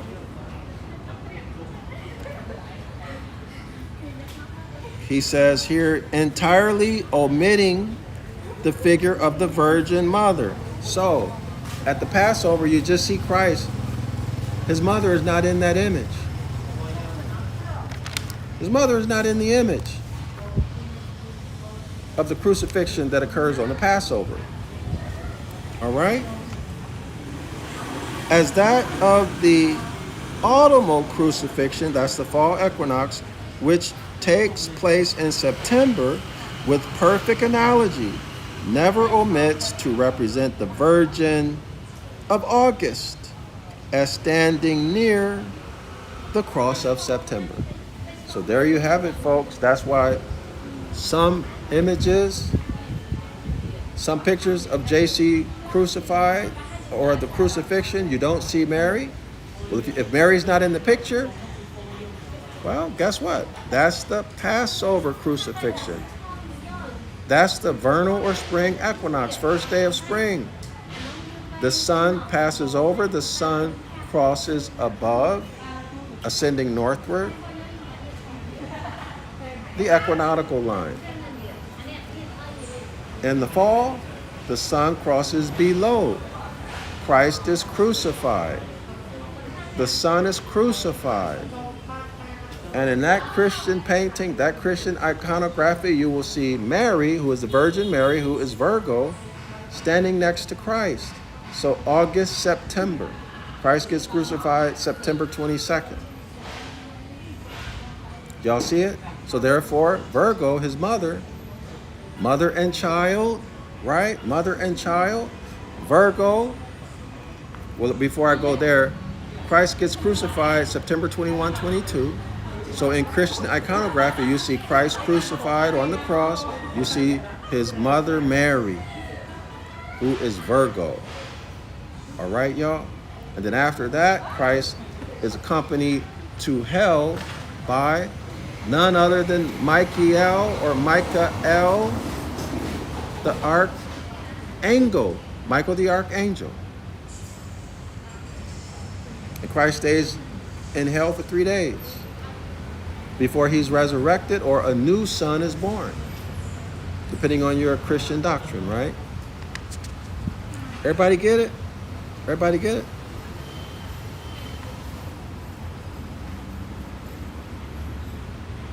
So, of course, the more Hiram Abiff is laying dead in a shallow grave with his feet in the autumn equinox, with his feet in the scales, the scales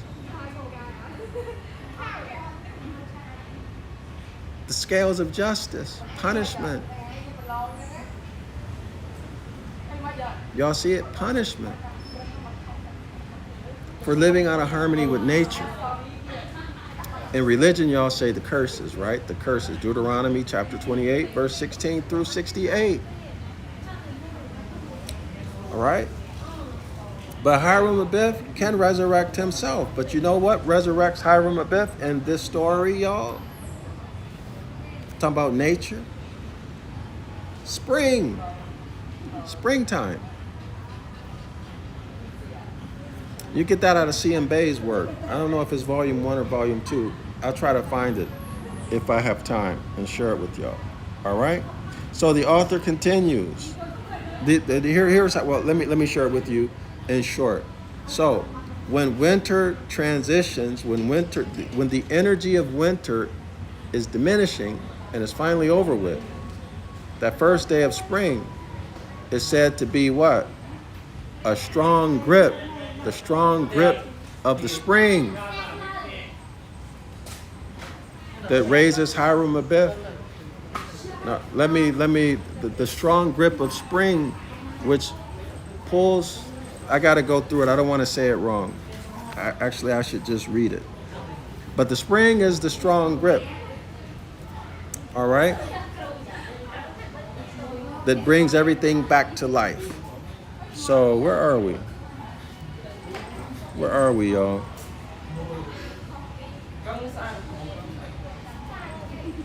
So as you have respectively two distinct pictorial representations of the crucifixion, the vernal crucifixion entirely omitting the figure of the Virgin Mother,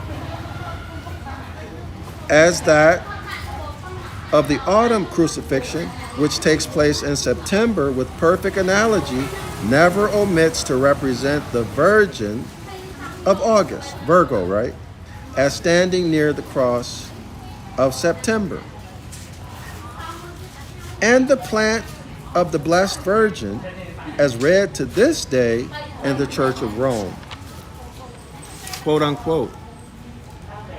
In grief, the Holy Mother stood, weeping near the holy wood. The holy wood, the Hollywood, right?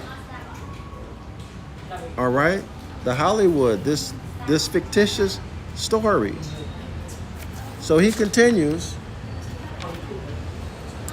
is but a version, and a very bad version, of the Greek idol of Moschus, M-O-S-C-H-U-S, the plant of the goddess Venus for the death of her Adonis. Adonis goes back to Adonai and Adon, which takes you to Yahuwah, who is Yahweh, which takes you to, which is a symbolical name for the deity Baal, or Baali, Strong's number 1180, okay? Quote unquote, alas, alas, Adonis. The beautiful Adonis is dead. So they're saying here, JC is Adonis. Alas, alas, Cytherea, thy beautiful Adonis is dead. Tammuz and Adonis are one and the self-same deity, Adonis being none other than the S-U-N son in Tammuz. Thammuz, rather, T-H-A-M-U-Z, whence our common name of Thomas is derived, all right? Who is one of the 12 disciples of Christ, that is, one of the 12 signs of the Zodiac, the Hebrew name for the month of June being Thomas. The Hebrew name for the month of June being Thomas. And Thomas, which is also called Didymus, signifying a twin. So y'all see where that's going right now. Man, I kind of want to keep doing this, but we're 2 hours and 20 minutes in already. I want to go to CM Bay, y'all, about winter, the strong grip of winter, about spring. Let me see if I can find it real quick. Yeah, okay. So this is The Clock of Destiny, Volume 2, page 35. Page 35. Quote unquote. This is number 2. Well, no, let's do number 1. Quote unquote. King Solomon is the earth which contains all the elements, wealth, and the forces of nature.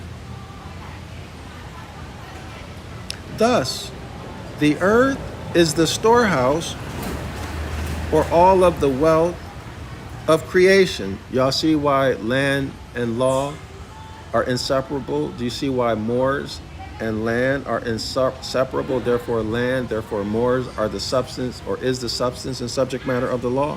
Thus the earth is the storehouse, and this is the maximum law, well-established principle in law. Thus, the earth is the storehouse, or all of the wealth of creation, which makes it the wisest man, quote unquote, man or planet. So, also, the human, I'm going to say man, okay? Also, the man's body contains all the elements of the earth. See why we're the substance and subject matter of the law, y'all? 2, Hiram, quote unquote, Hiram Abiff is the sun sun, which marks the months, seasons, signs, and the measurements of time and space during Earth's annual revolution of 360 degrees. The quote-unquote Grand Master is the fall season. So the Grand Master is the fall season, October, November, and December. The fatal blow is December 21st or January 21st, right? Hiram Abiff, the 3 ruffians hit him with a fatal blow that kills him. All right, so the fatal blow is December 21st or January 1st. When the sun enters the sign Capricorn, the goatfish, right? The hybrid goatfish. Another hybrid, right? Mary is a hybrid. Mary is a mermaid, the whore or mistress of the sea, right? Christian iconography shows Mary with a fish to her breast. It's talking about hybrids, right? Actually, the Zodiac sign, zoonautical animals. Okay? When the sun enters the sign Capricorn and ushers in the winter season in the northern hemisphere. Here, the cold weather strike. So here, meaning the northern hemisphere. All right, so when the sun leaves the northern hemisphere, enters into the southern hemisphere, it becomes winter in the northern hemisphere. All right, and then it's going to be summer in the south. All right, you can look at it that way. So let's continue. Here, the cold weather strikes its fatal blow. So the cold weather strikes the fatal blow to plant life. The cold winter weather strikes the fatal blow to plant life. And in mid-February, the earth evolving or arising from the slumber of the winter season toward the spring season for reviving or resurrection of the warm weather and plant life. So the warm weather and plant life are going to be resurrected, right? This is in mid-February. Thus, the approaching quote-unquote grip of the spring season. See, nothing can stop the spring season from coming. Thus, the approaching grip of the spring season against the winter season is referred to as the quote-unquote strong grip of the lion's paw. The strong grip of the lion's paw, meaning the spring season has raised plant life from its deathbed of frozen earth to a living perpendicular new life on March 21st or April 1st, the vernal equinox.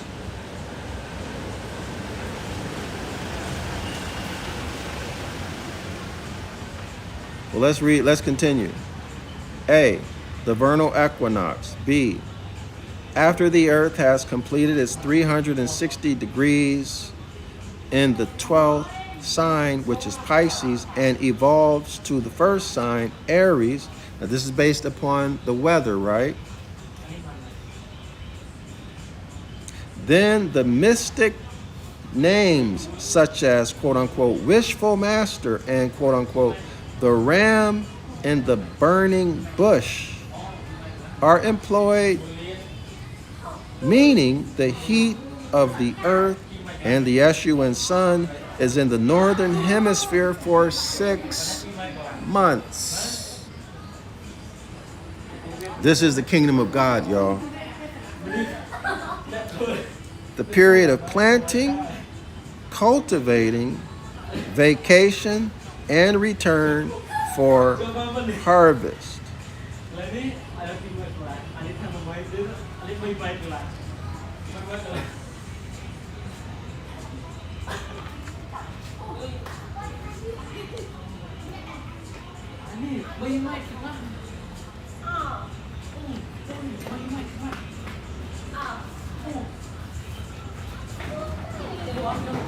So I'm gonna let it go there. All right, y'all, thanks for joining me. I hope y'all learned something. We're gonna pick this back up on page, where are we? On page 140. We're gonna pick it back up on page 140, the second paragraph. Assalamu alaikum. Shalawama. Islam to all the Moors.